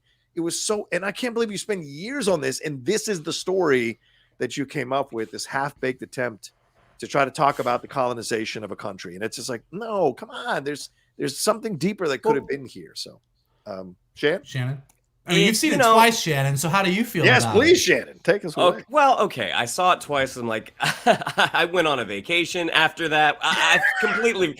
I don't remember enough of this movie. Let me go watch some. Let me go watch it again. Let me refresh. Getting through the movie once is tough. I mean, Vogel and I saw it together. We had some adult beverages. Getting through it a second time is torture. Yeah. Wow. But I'm gonna try to focus on some good stuff. One, okay. The Rock did as good a job, I think, as he is able to do. He is miscast though. He was not the guy. I don't disagree with you. This movie does not get made without him, but he was not the guy to play this role. I mean, the way, especially at the beginning when he's talking with the kid, who the kid was for me was insufferable. Like I could not take that. Bad. But the lines of dialogue that were being written for The Rock doesn't sound right saying them. Like those lines of dialogue are being written for a man at a time. And as charismatic as he is, and as good a performer as he is, like he's turned in some really, really great performances, he does not have the ability to deliver those lines the way they're supposed to be delivered. Pierce Brosnan, I thought was sort of the saving grace. I wish, like when they first his casting was announced, Boss Logic came out with a look for him because everyone's talking about, yeah, he looks just like Doctor Strange. And looking at how they did him, I'm like, yeah, he kind of does. Like I wish they would have made him look like the Boss Logic, like he had this long beard, like the helmet is literally kind of killing him. And I'm like, I think that's a more interesting approach to Dr. Fate, but Pierce Brosnan is such a great actor that I'm kind of like, okay, Pierce Brosnan is actually okay here. I like the thing with the mints. Every time they start fighting, he pops a mint. I'm like, oh, that's kind of funny. Aldous Hodge, Noah Centineo, and Quintessa Swindell did the best that they could. They did the bet. Like that's why I don't bag on Aldous Hodge's performance so much.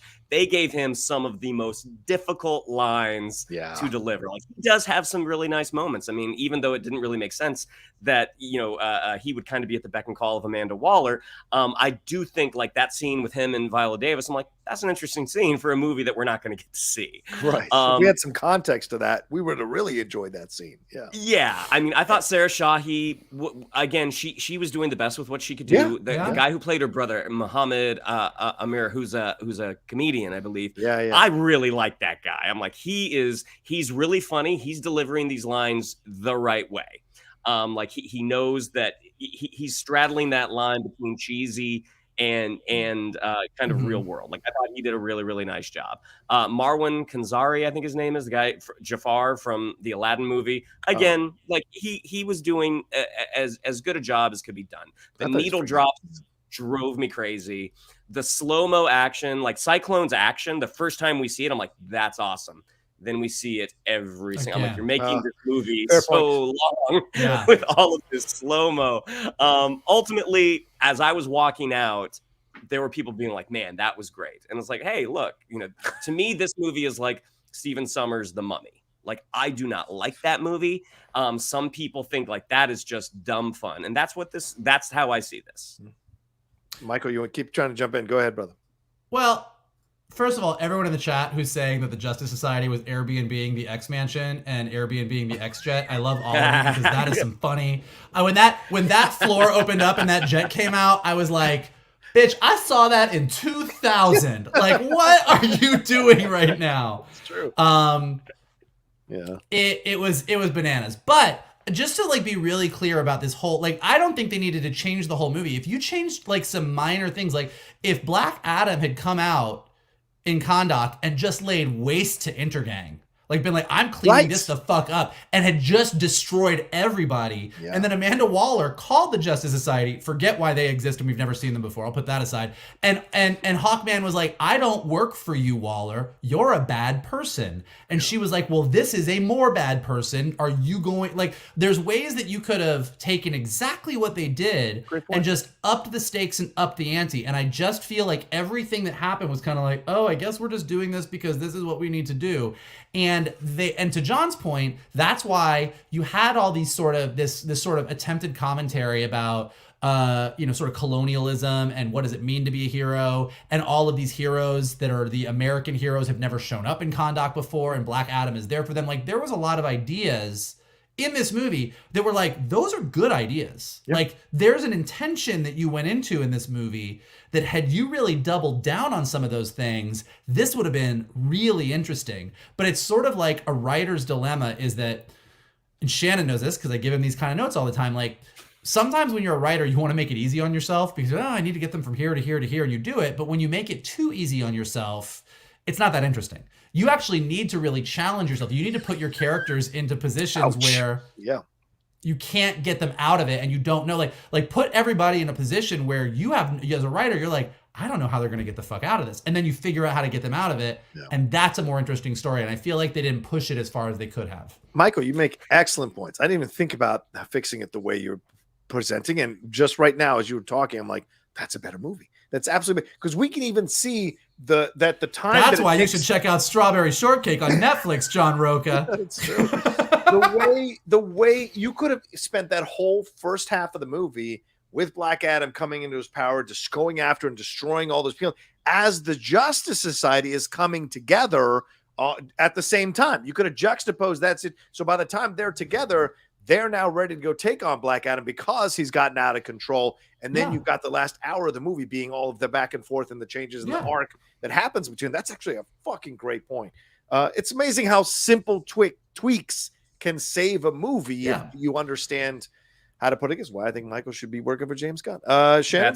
That's why he's an executive producer. Is he's able to look at it. He's able to get down in the shit, but he's also able to look at it from a 30,000 foot view and come up with these solutions. Guys, it's all about imagination. That's actually Figment, but I swear to God, Shannon, get Laura in here. I'm through with this. We will. Tariq Tingle says also the slow-mo was unbearable. Agreed. I didn't bother me as much as it bothered you guys, but I guess I could see that. Also, I will say this. I actually like Quintessa Swindell. I thought they did a nice job with that role. And I thought Noah Centineo did a nice job for the amount of time that he was allowed to be on screen as Atom Smasher. But I wanted to see their stories. It would have been great to go like, let's follow them as they go and become a part of the Justice League. See the movie through their eyes as they're because what is Justice League all about? What is it? Why are we? What is it? It was just like everything was just handed to us. But also to your point, like they didn't know what to do. Like the actor, like all the performers did. To Shannon's point, I think did the best they could. Yeah. But like again, you made such a point that like Hawkman and Dr. Fate were these sort of tried and true heroes who had been around the block, and these were the new heroes. So you have a bunch of heroes going to Kahndaq to fight a bad guy who actually is defending the people that live there. Right. And so having these younger characters being the eyes of the audience and going, well, wait, I thought that this is what it meant to be a hero, but he's not wrong about what it means to be a hero, and having them be more part of that. Well, what does it mean to be a hero? Because they're the newest heroes and they're the ones that are the next generation. Like, so again, like all the pieces of the puzzle were there. Like everything was there for them to make this movie a lot better than it was. And they just didn't quite push it enough to get there. You could have even had them be the ones that go, wait a minute, Hawkman and Dr. Fate, wait a minute. He is, and then they're the ones that are talking about colonialism, because it's the younger kids who are much more aware nowadays of all that kind of stuff. If they were the ones that were kind of schooling them as a way of becoming part of the team, giving them a new perspective, a new approach, that could have been a more active thing that they could have done and caused a little more conflict that could have been fun to explore with all the different points of views going on at the same time. So yeah. Anyway, thoughts out there for sure. Tariq Tingle says somehow Waller has become DC's Nick Fury, which is puzzling. She's the most connective tissue in the universe, honestly. And I hope they fix that. Yeah. I mean, like I said, like I think that Warner Brothers thinks Viola Davis is their Nick Fury. And look, Amanda Waller is an amazing character. The people in the chat that are like, the Justice League has worked with Waller in the past. Like, absolutely they have. Like, my favorite thing in Justice League Unlimited is when Batman shows up in Amanda Waller's bathroom and she's like, get the fuck out of here. So, like, I think the Justice League or the good guys having to deal with Amanda Waller or having those moments where you need to work with Waller is 100% on the table. You can do it, but you need to make it clear that Waller's agenda and the way that she does things and the way that Hawkman or Superman or even Batman does things are not the same. And there's good story to come out of that, but you have to lean into it. Also, Viola Davis is going to be in demand on other things. I just feel like, I don't know if it might be, as Shannon pointed out, humorous anyway, pointed out a few minutes ago, it could be General Holland who comes in and plays that essentially Amanda Waller on the surface or on the ground role, because Viola Davis is off doing so many other things, so many other projects. It may be her that kind of steps in, becomes the second in command, and then we'll see Viola flying in or whatever. You won't see her flying in. I told Shannon, I think Viola Davis gets a $4 million paycheck and then just shoots things on her iPhone in her living room and sends it into them. Like every Amanda Waller scene is she's on a screen and she's close up. And she's like, what's happening? You need to get in there. And then at the end of the movie, she comes down in that drone and she's like, I'm going to tell you something. I'm like, she's in her living room right now. Viola Davis is like, I'm not leaving the house. Just give me the lines. Give me the lines. I'll do it. DoorDash just knocked on the door. She's ready to have a lovely night in. All right, we'll do one last Streamlab, and then Laura's going to come in. We'll take a break and bring Laura in. As soon as she shows up, Laura, if you're watching, please show up. Jim Fan says, Black Adam was a mixed bag for me. My take on the movie is, what if Marvel released Infinity War in Phase 1 without fully developing or introducing their characters? The visuals and action are great, but that can only go so far. That kid killed the movie for me. LOL. Yeah, I mean, voiceover as a crutch is not a good thing. I mean, the fact that he was the voiceover in the past and the future, and also, at least the performance we got, he was just not the strongest actor. And in general, you know, you're putting forth, your editor, your director, they're putting forth the best stuff they have that makes everything make sense. Yeah. And if that's the stuff you got, you probably didn't get a great performer. That's a fair point. That's a fair point. Mike? Really quickly, just in the chat, Viola Davis is perfect as Amanda Waller. Yeah. She's a great Amanda Waller. She should keep playing Amanda Waller. They should use her as Amanda Waller. They're just currently having her order all the good guys around is not how Amanda Waller should work. Yeah, agreed. Is that everyone? Yeah. All right, and real quick, okay, we're going to take a quick break and then bring Laura in. She is here, so we're going to bring Laura in and do our spoiler review for Tales of the Jedi. But I just want to remind you all to keep sending in your Streamlabs and Super Chats. Also, we got 270 y'all watching us right now live. Thank you so much for joining us.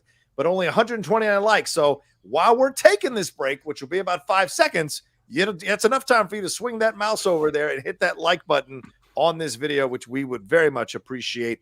So let's take a quick break right now. Where's the damn thing? All right, bye.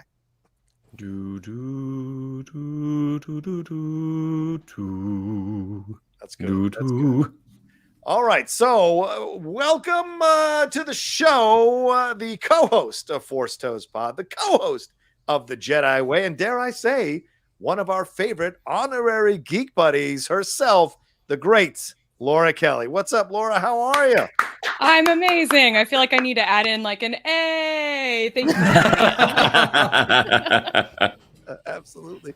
Well, we're bringing you in, Laura. Thanks so much for joining us. We've been going live since for about an hour and a half now, and I know the fan base, they've been clamoring for you through numerous comments. But you're here now, and we want to jump into Tales of the Jedi, the 6 animated mediums, I guess you could say, about 15 minutes or a little bit less each. Hear from Dave Filoni with a number of people involved in the creation of the process of this. Essentially 3 episodes each, showing us the journey or some more adventures for both Ahsoka Tano and Count Dooku. Laura, I think since you're our guest, I think you should absolutely go first here and talk about what you thought about Tales of the Jedi, what stood out for you, what really kind of overall, what was the effect for you watching this show? Overall, I really enjoyed it for the most part. And I think the thing that stuck out to me that I've really been missing in Star Wars recently is Kevin Kiner scores. It was really nice getting to hear Kevin Kiner music again. And that really sucked me into the whole thing in a huge way. So I was sort of on board from the beginning. I did see the first episode at Star Wars Celebration at the Tales of the Jedi panel. So that was sort of fun to sort of get to see. Dave Filoni obviously was there, and he gave a lot of perspective, a lot of like sort of inside information about how all of these shorts came together. The summary is basically that he was just doodling on napkins as he flew back and forth between San Francisco and LA. And this is what came out of that, was just his little doodles decided to turn these into these animated shorts. So it was really great finally getting to see all of it come together. I was very surprised how much I liked the Dooku content. I think I may have actually enjoyed it more than the Ahsoka episodes. But overall, these were a win for me. I really enjoyed them. So I'm really curious to hear what you guys have to say about it. I think 100% agree with you, Laura. Mike, I like the Dooku stuff. That really got me interested in seeing more from him. And I think that's because we haven't gotten much from Dooku on the screen. We've seen, there's certainly books that talk about Dooku's journey. We've seen the Clone Wars stuff. We've seen him in the prequel trilogy, but getting this kind of journey, and especially now in our political landscape, this idea that some people are obsessed with justice that can go too far. And certainly on the heels of what we saw today, someone losing their minds and breaking in to the Speaker of the House's house to attack her significant, or her husband rather. That is massive. And you see how some people can go down that path thinking they're walking the right path and can go towards the path of the dark side. So I love that you had some of that with Dooku. I think with the Ahsoka Tano stuff was more about just adding more layers to the legend of Ahsoka. So it makes sense to kind of enjoy getting more from the Dooku stuff, which we can sympathize and connect to, especially the stuff with Qui-Gon and his feelings around the loss of Qui-Gon when that happens in Phantom Menace. So Michael, what did you think overall about these episodes? What stood out for you? What really kind of worked for you in these things? It was like coming home to old friends. I was like, we'll see how I feel about these. I wish they were longer, whatever. Each one of them just filled me with joy. I think that the Ahsoka stuff reconfirmed that I literally love Ahsoka Tano. The Dooku stuff is more interesting because it's a lot, at least in animation, that we haven't gotten as much. Yeah. The other thing, obviously, with the 3 and the 3, you have 2 Jedi who left the Order. One to the dark side, one to sort of become the gray Jedi that Ahsoka becomes, or the I'm no Jedi that Ahsoka becomes.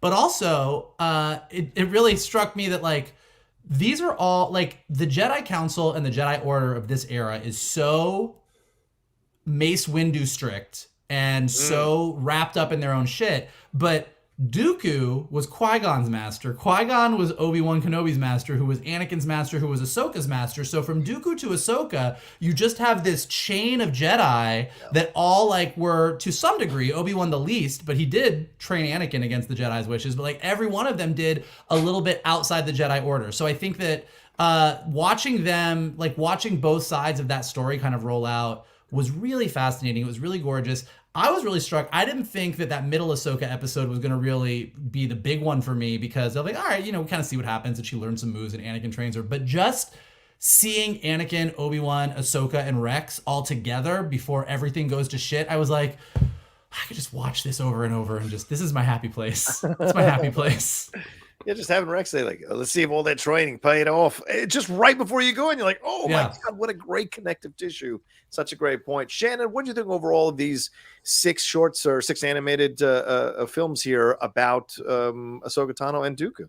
I mean, really, really, really enjoyed them.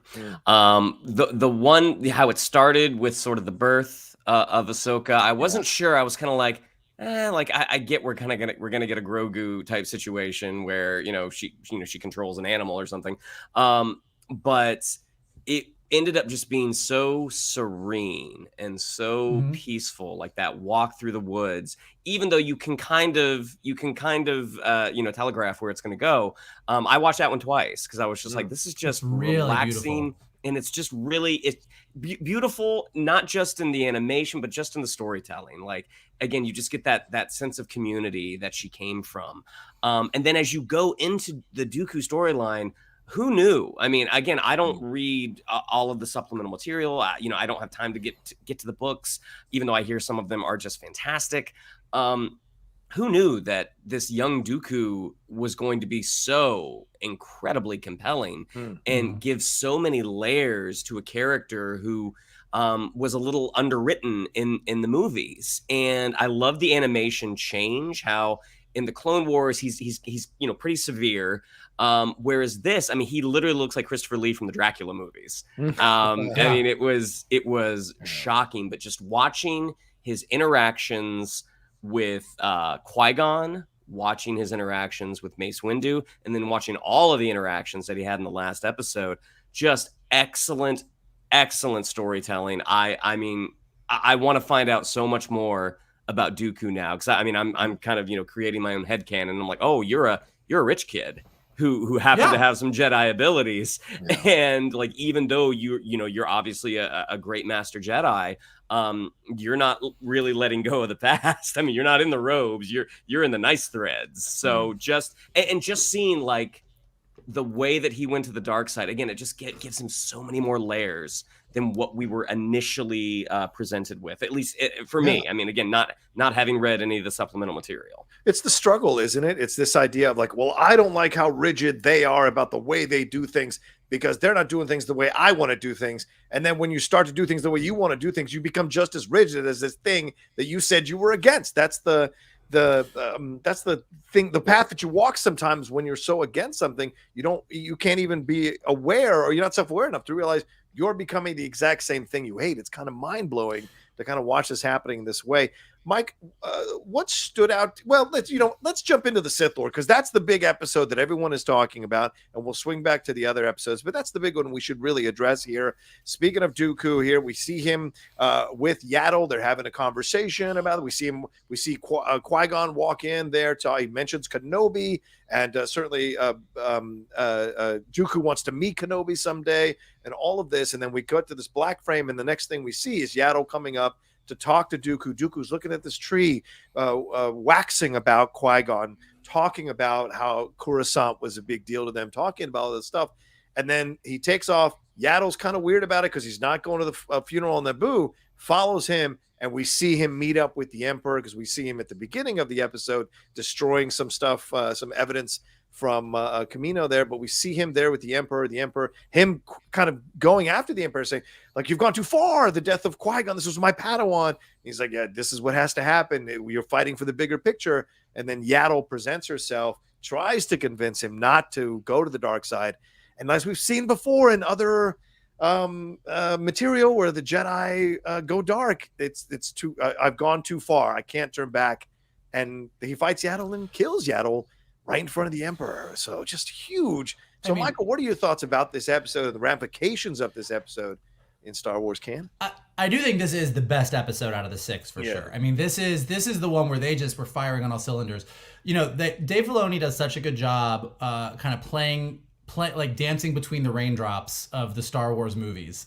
He did it really well at the end of season 7 when they started to overlap with Revenge of the Sith.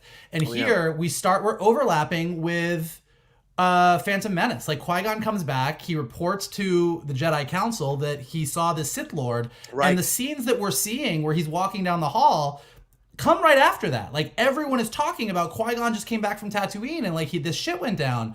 And so kind of seeing them link up and seeing him the moment where he deletes Kamino, which, you know, we all know in Attack of the Clones when Obi-Wan is trying to figure things out and can't figure out what's going on there. And that kid's like, well, somebody deleted it. And you're like, yep, okay, you got it, buddy. But like, you know, so seeing that moment, the Sifo Dyas of it all, like, it's just really, really interesting. But the thing that I think they did so well, first of all, let's talk about Yaddle for 2 seconds. Yeah, One, please.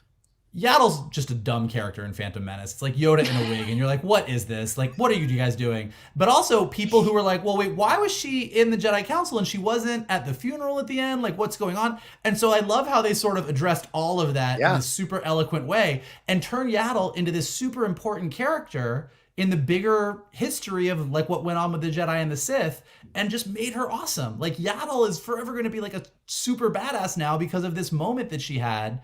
But like, I also think they did such a good job, kind of to what you were saying, building Dooku into this character that his reason for doing the things he does, it's not quite justified, but you understand it. Like, the Republic's not working. And they have these 2 shorts that lead up to it that show that the Republic's not working, but the Jedi Council's not really doing anything. I mean, Mace Windu straight up says in that other episode, he's like, look, our job is just to do what the Council tells us to do. And Dooku's not okay with that. So you see where Palpatine was able to sort of be like, hey, there's another way. And because Dooku doesn't know that Darth Sidious is Palpatine, Sidious is like, yeah, we need to take down this corrupt Republic. And Dooku doesn't know that Sidious is also the corrupt Republic. So, you know, now when you think about him going and becoming like the leader of the Separatists and everything that he does, it's like, it's kind of tragic because he's just being used as much as anybody else is. But to see that moment, I also love, just really quickly, the way they played with light and dark. Like how you had like Yaddle when everything came down on her, but like when she like lifted that thing up and light streamed in and Sidious like turns away, and it's like that moment of light, and then when she falls and it just collapses and the darkness, it's like that's just classic Star Wars poetry. It's the light side, the dark side, in your face. It was just awesome. Yeah, and also the shape of that hanger, that opening of the hanger, is a mouth. So in essence, it looks like a mouth with teeth, right? That's going to swallow her eventually whole. Laura, what do you think of episode 4? What stood out for you? What really worked for you in episode 4? I think this is the episode that got the biggest reactions for me. I mean, the first one being like, so that's what Yaddle sounds like. Wow. Like that was, I mean, that was one of the more shocking things of like, sort of that confirmation of like, where did Yoda learn to speak like this? Like we Yoda's need to just go fucking back. With everybody. Yoda's just fucking with everybody. That's right. You're like, I bet like he's having conversations with his people like over Zoom or something, and he's just speaking in a regular voice. We just don't ever get to see it on screen.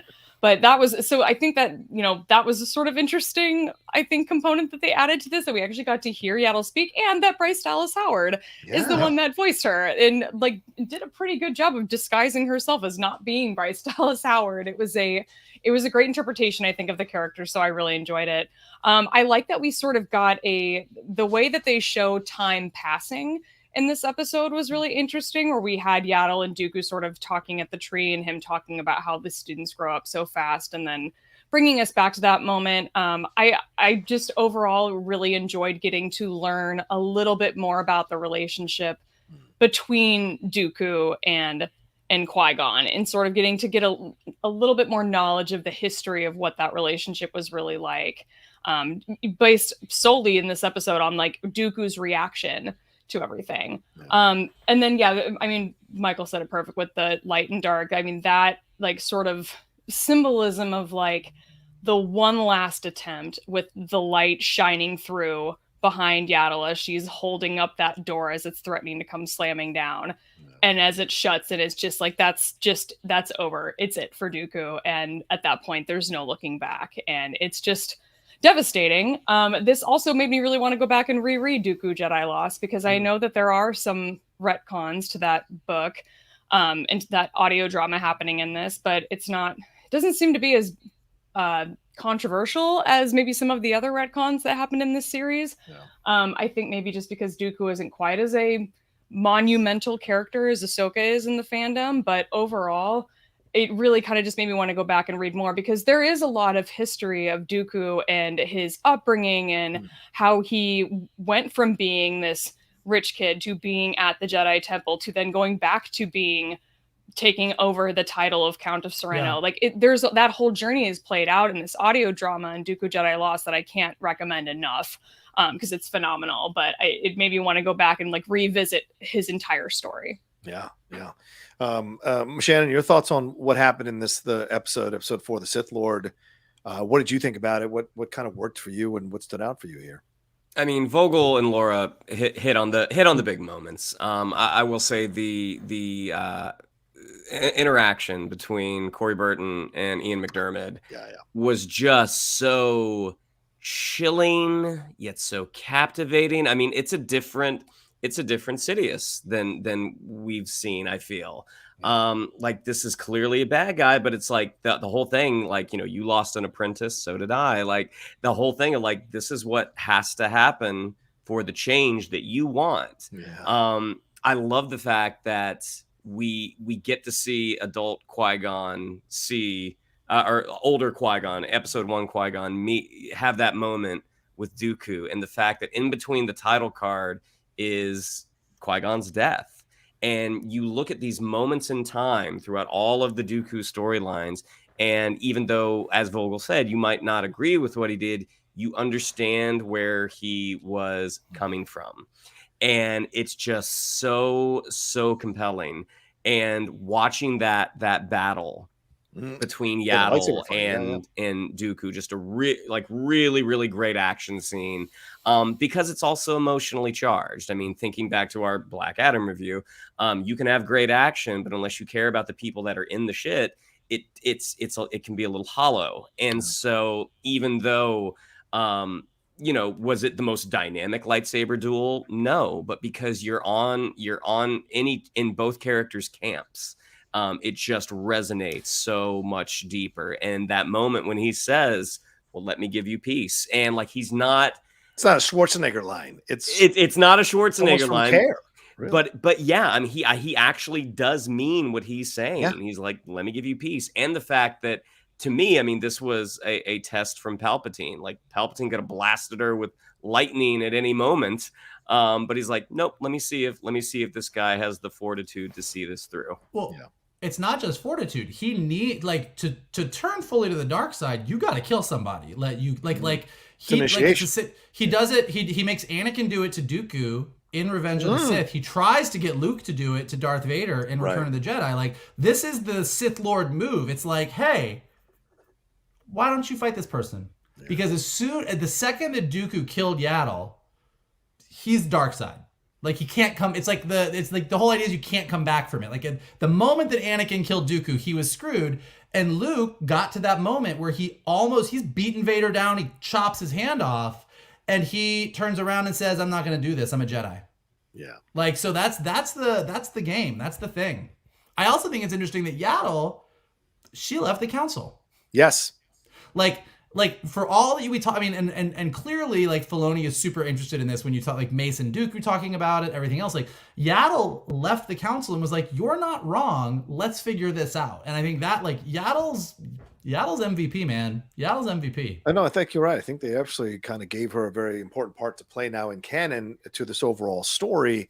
And I think you put it eloquently, Mike, the fact that Filoni has this ability to dance between the raindrops, because there's a lot of raindrops in that prequel in the trilogy. So his ability to dance with them and still enriched, and still all these years later be enriching those prequel trilogies with these stories that he's telling about these characters that are involved with them is just genius, especially for people who don't necessarily 100% like the prequel trilogies. And yes, we still exist.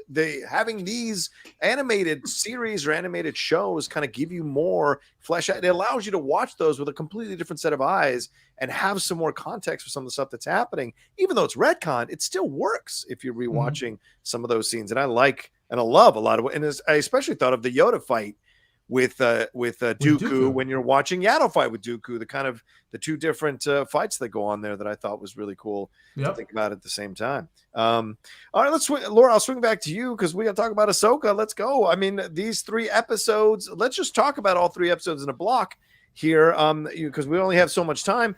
The first episode dealing with her birth and her mom taking her out on this hunt. And we see that the mom is a warrior herself, does her best against that tiger-like creature. We see her mom teaching Ahsoka about nature and being one and communing with nature. Then we see and telling her not to be afraid of death, make a friend of death.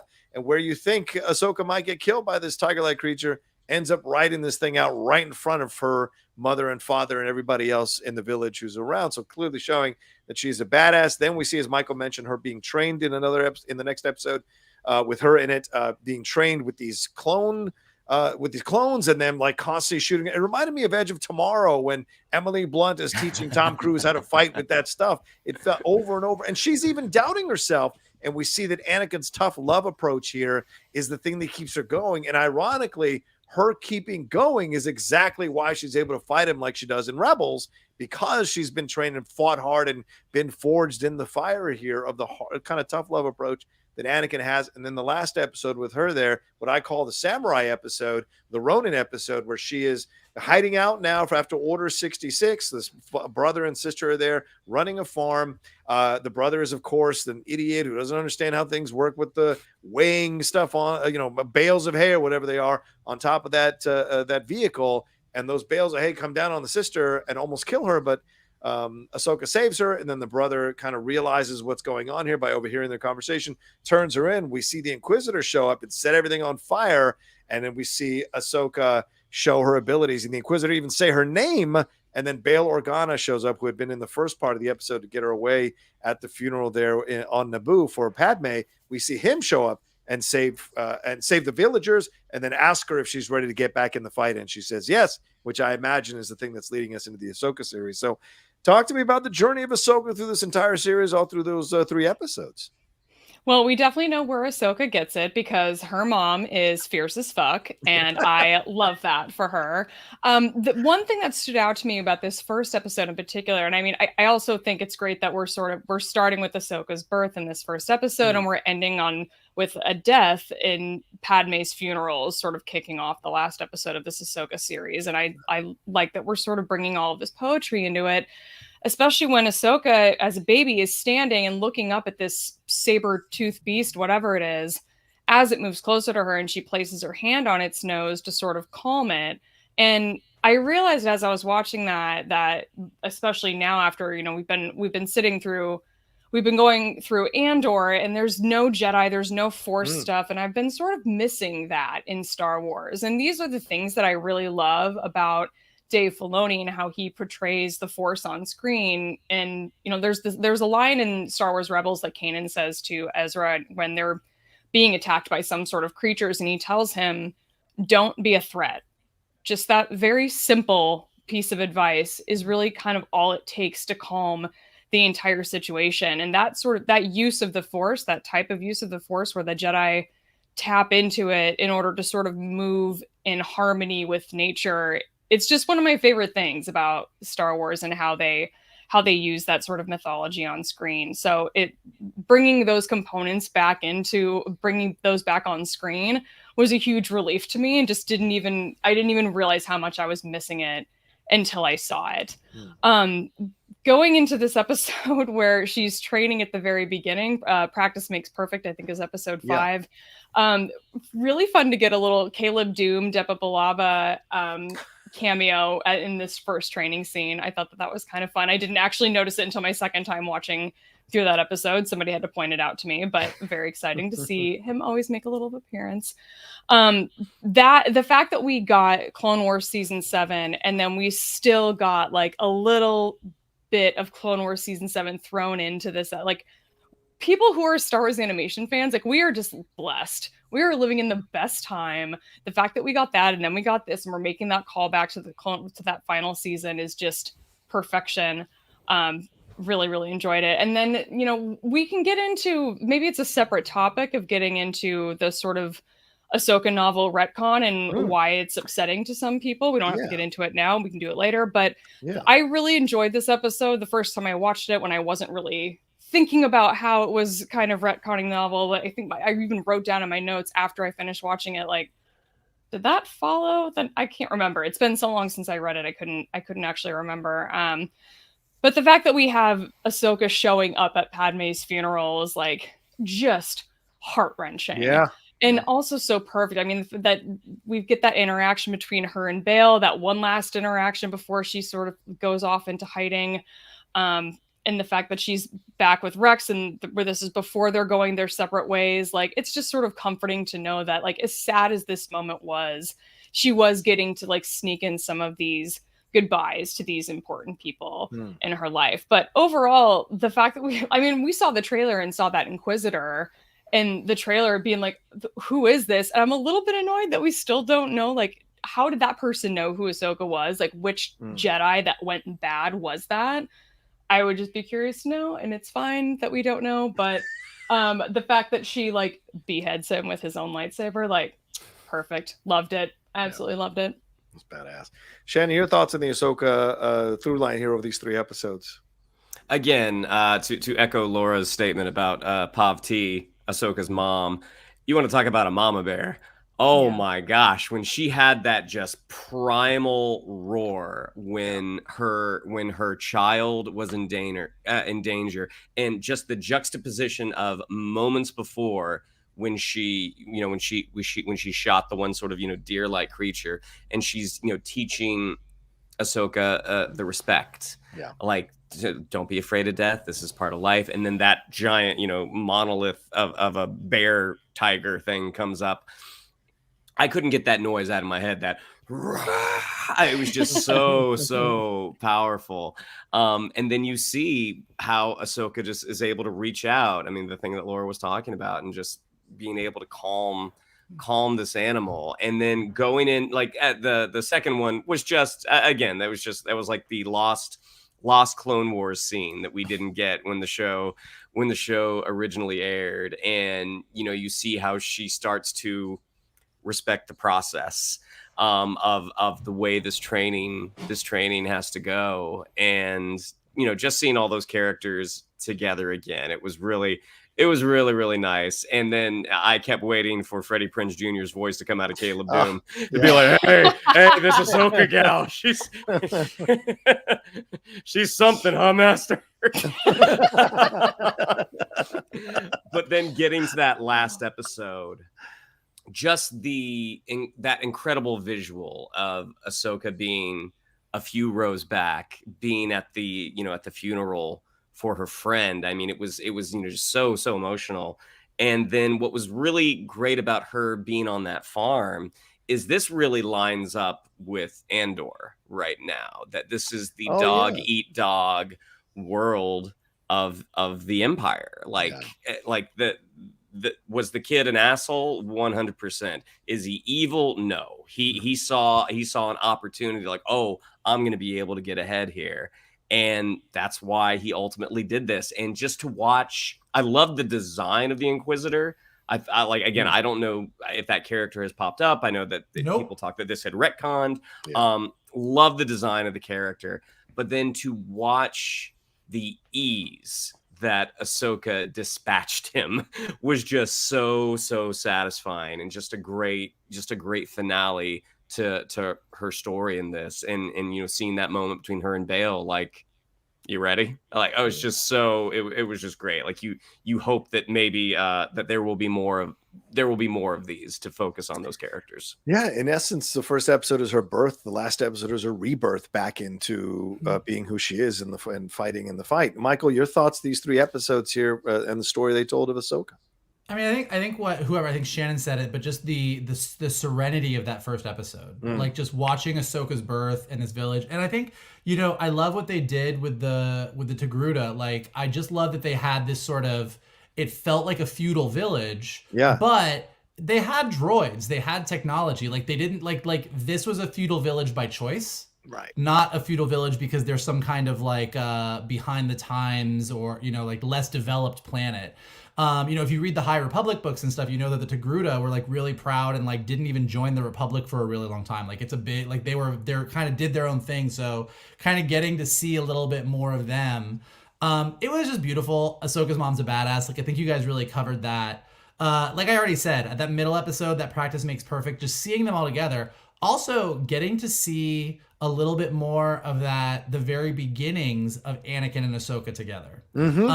overall, there was more so with the Ahsoka episodes than the Dooku episodes, because the Dooku episodes we saw so many people in a different context. But seeing sort of season 1 designs for Clone Wars, but animated as well as season 7, was kind of just like a fun little, you know, like Anakin back when he had that hair and they were like that, and they had this level of relationship with season 1. That animation didn't look as good as it does now.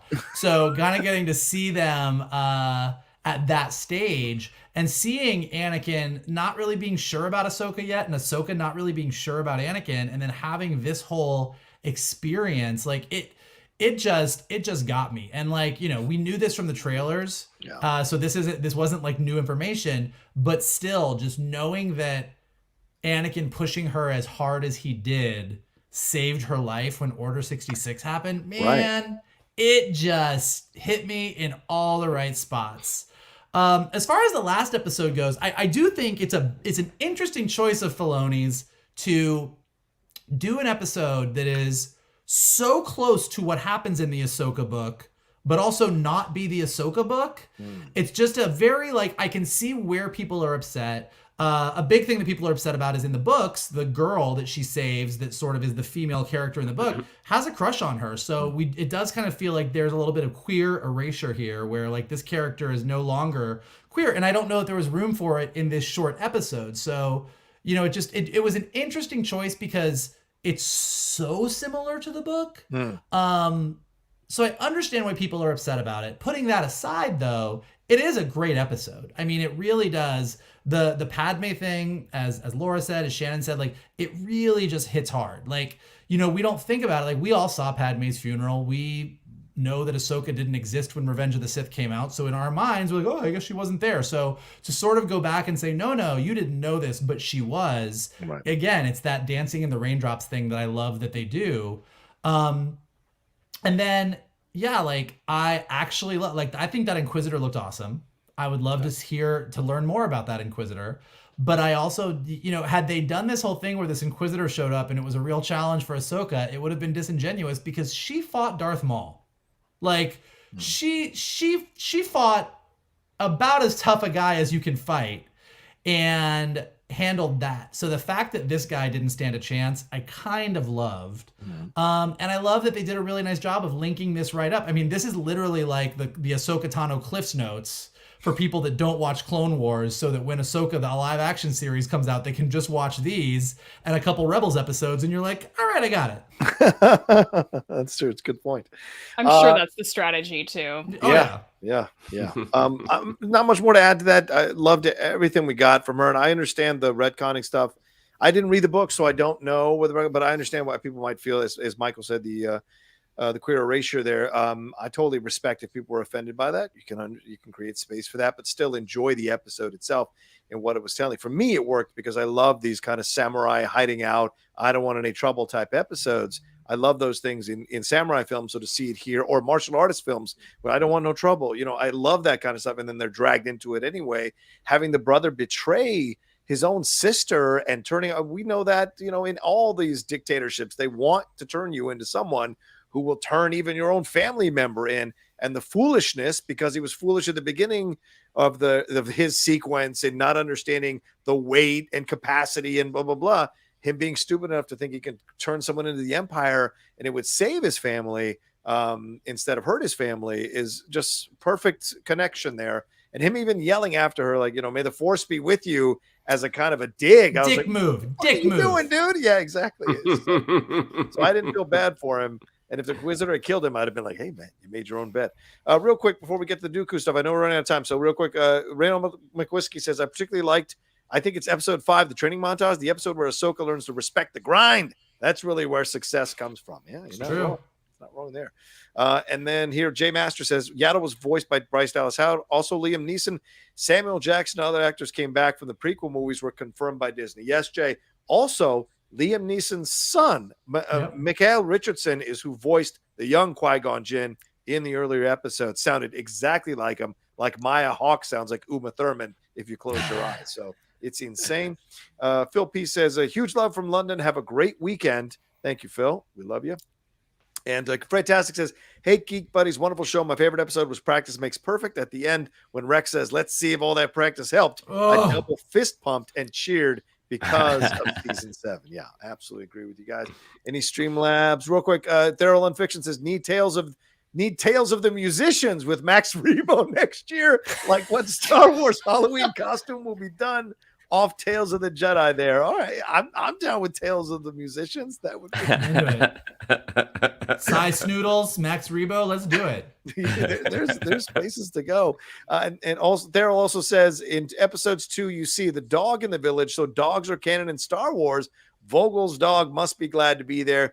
Do you think the Emperor got rid of the Yaddle corpse by eating Yaddle pancakes with Fafa beans? Oh, okay. I don't know what that means, but all right. Little dark there, Daryl. All right, let's go into Dooku. Shannon, I'll start with you first here. The Dooku stuff, we already talked about the main episode with him, but these 2 other episodes here where we see him dealing with the corruption of senators in 2 different ways here. Initially, when he goes to that village and it's all ratted out, he's there with the young Qui-Gon Jinn, and we see that these villagers have stolen the senator's son, and they tell them the reason we did this is because this guy has been neglecting us and making us suffer here, and he doesn't care. And the son has to be the one that kind of stops this whole thing from happening, but not before Dooku almost force chokes this dude a la Vader. And in the second episode, we see them investigating the death of a Jedi who was there, and the senator was involved, and his guards were involved. And we find out that that's where Dooku hears the guards say to him, like, you guys are just the lapdogs of the Senate. Him and Mace Windu have it back and forth throughout the episode about the rigidity of the Jedi Council versus taking everything as a case-by-case basis. That's a really interesting philosophical stuff to explore too. So what do you think about these 2 episodes in kind of giving us more of the Dooku backstory? Love the relationship between Dooku and Qui-Gon. Again, I love the fact that he is a rich kid who refuses to give up his rich kid clothes. Whereas Qui-Gon's in the robes. I thought it was interesting that Qui-Gon didn't have the braid. But as they get to that planet, and when they go into that, that bar, that tavern, and his kind of fuck around and find out move, or like, let me explain why I'm here. And he just sets his lightsaber on the table. I was like, that is the best badass move. Dooku, even as a good guy right now, good guy adjacent, the dismissiveness in his tone is so. Corey Burton was just he was good, excellent. When they do take them to find the senator's son, love the senator's son's droid, Teuton. I was like, that is an incredible character that I imagine we probably won't hear more from, but like just so cool. Reminded me of like Real Steel, the Hugh Jackman movie.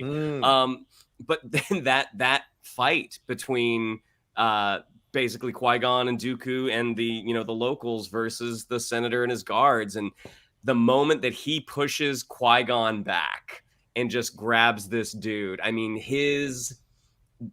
how much he detests corruption is just so indicative of his character. It was just so much fun to watch. And then watching him and Mace Windu together, really, really great. I mean, his sort of like, he's like, your acquiescence to the rules is inspiring. Adherence to the rigidity of the rules. Adherence to the rigidity of the rules. Again, really, really great writing by Filoni. I mean, everything that Dooku says is this, flowery speech. It just sounds so good and so, again, dismissive.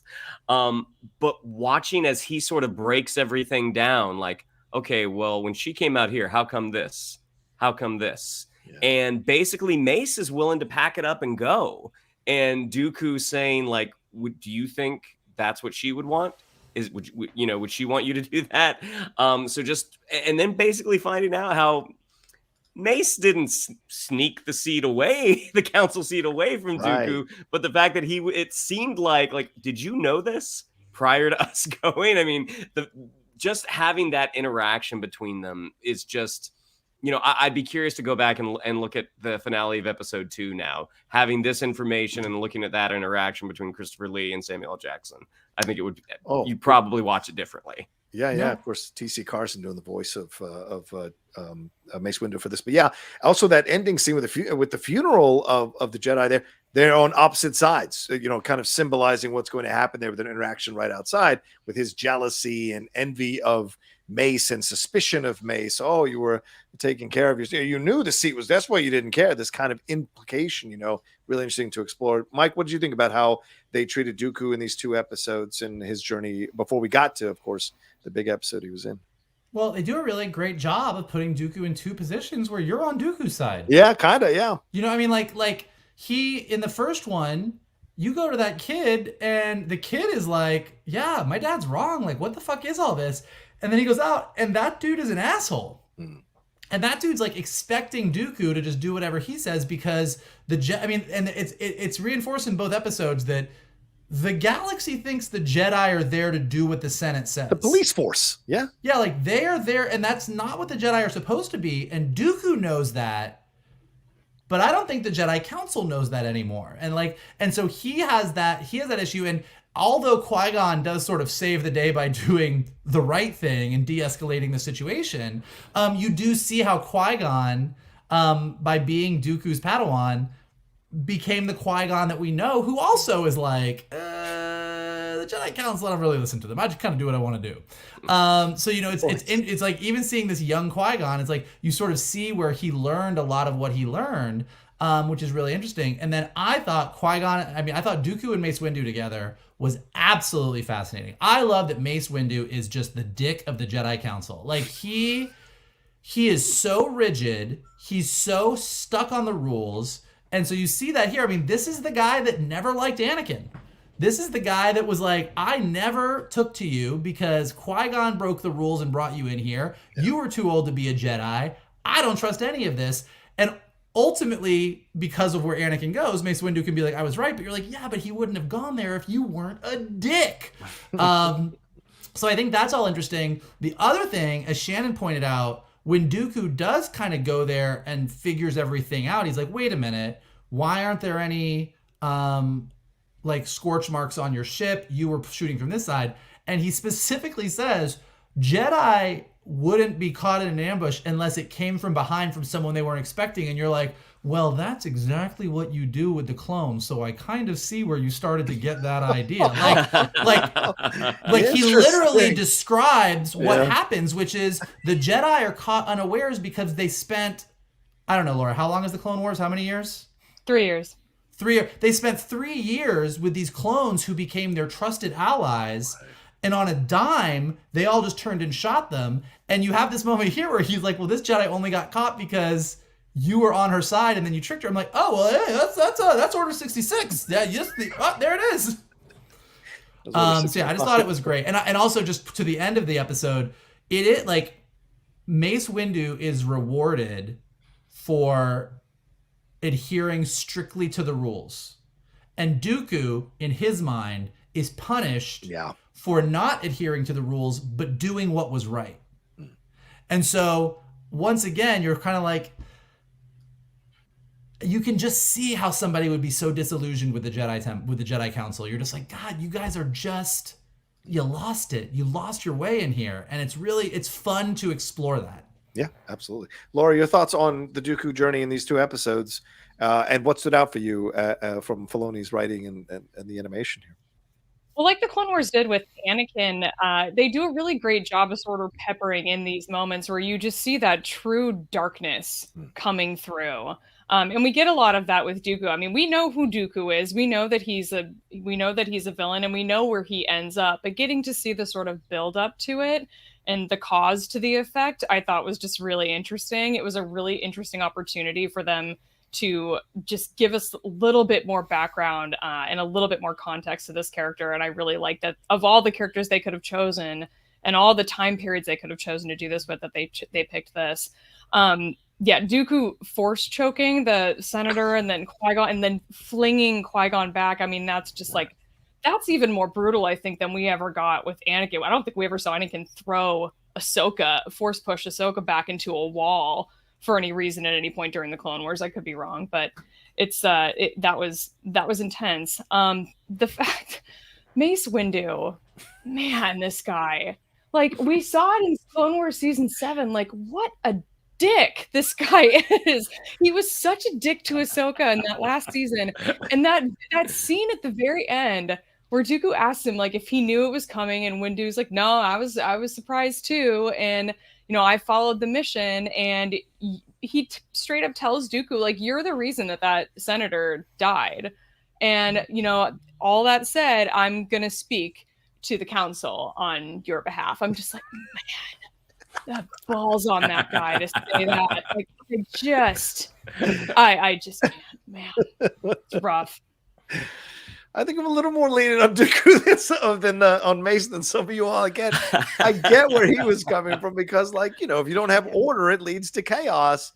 But you've got to be a little bit flexible. But it's just that blind adherence to the rules. Well, I'm a military guy. It's kind of, but the idea of Dooku wanting to break the rules in a certain way. Mace does break his own rules in his story at times from the council as well. So they've all got their separate, and he does tell him, we don't adhere to our ego. We keep our own counsel, but we're not guided by our ego. So he does call out Dooku a little bit because he senses Dooku does have that ego.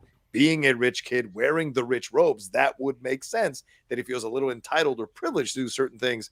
So maybe Mace calling him out a little bit can be a bit grating, but I understand where everyone was coming from in their positions, which is what made all of these episodes so fascinating and enjoyable to watch for sure. So I know, Mike, you got to go. So do we want to do final thoughts, or we should kind of cut it off here? We good to go? Do final thoughts. Fine. All right, Mikey, you start. Final thoughts real quick, and then we'll say our goodbyes.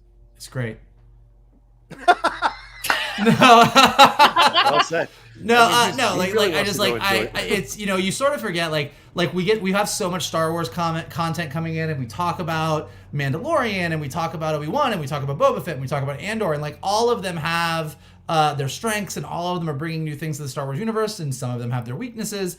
But this was just a great reminder of how fucking good Clone Wars is. Yeah. And so to kind of revisit this world and revisit some of these characters in the way that Filoni tells these stories, like it just, like I said, it felt like coming home. And it also just got me really excited because I feel like as much as Mandalorian, particularly season 2, and it looks like based on the trailer, season 3 is going to be like live action Clone Wars, I think the Ahsoka series is going to be just like pure, unfiltered Filoni. And so watching these and the way that he handles the whole concept of the Jedi made me really excited for what we're going to see in the live action Ahsoka series as well. Okay. Laura Kelly, your final thoughts on this series?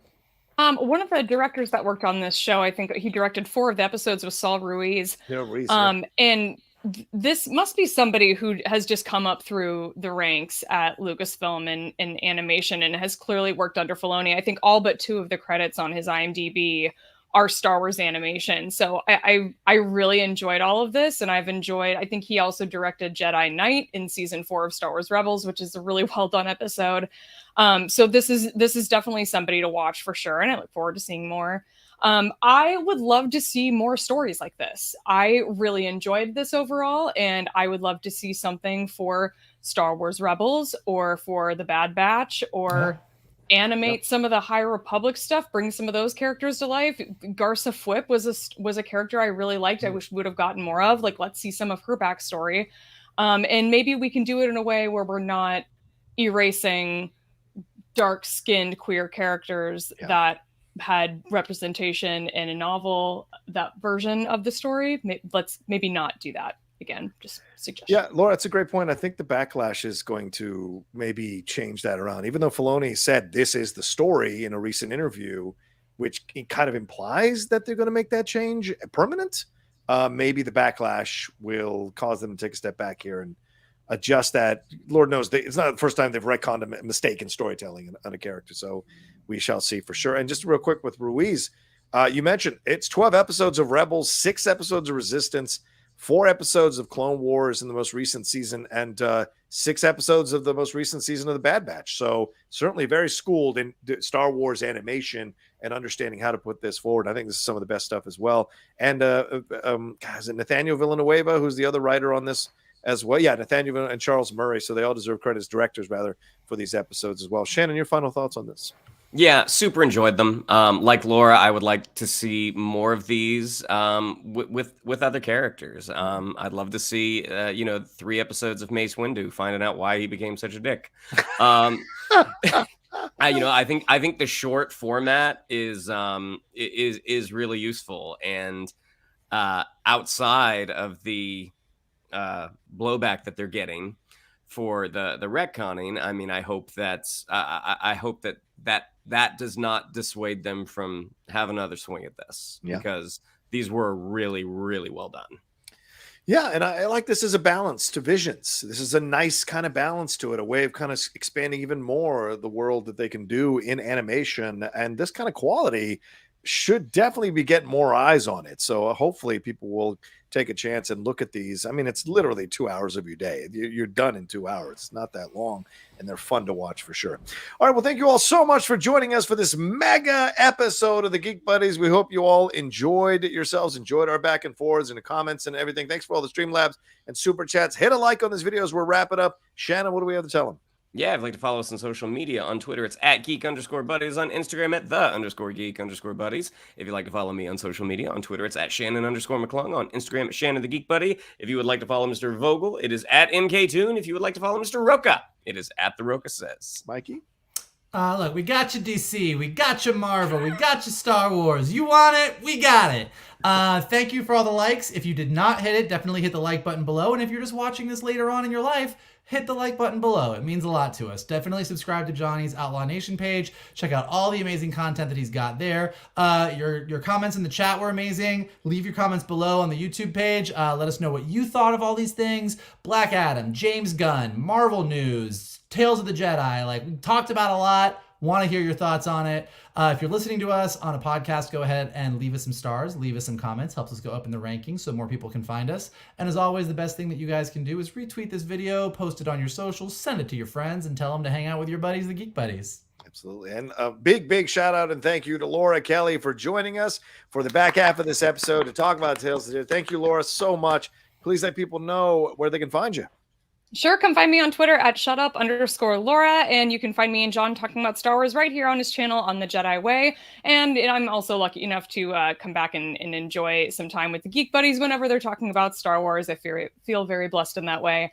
And then you can find my podcast, Force Toast, a Star Wars happy hour, on all major podcast platforms.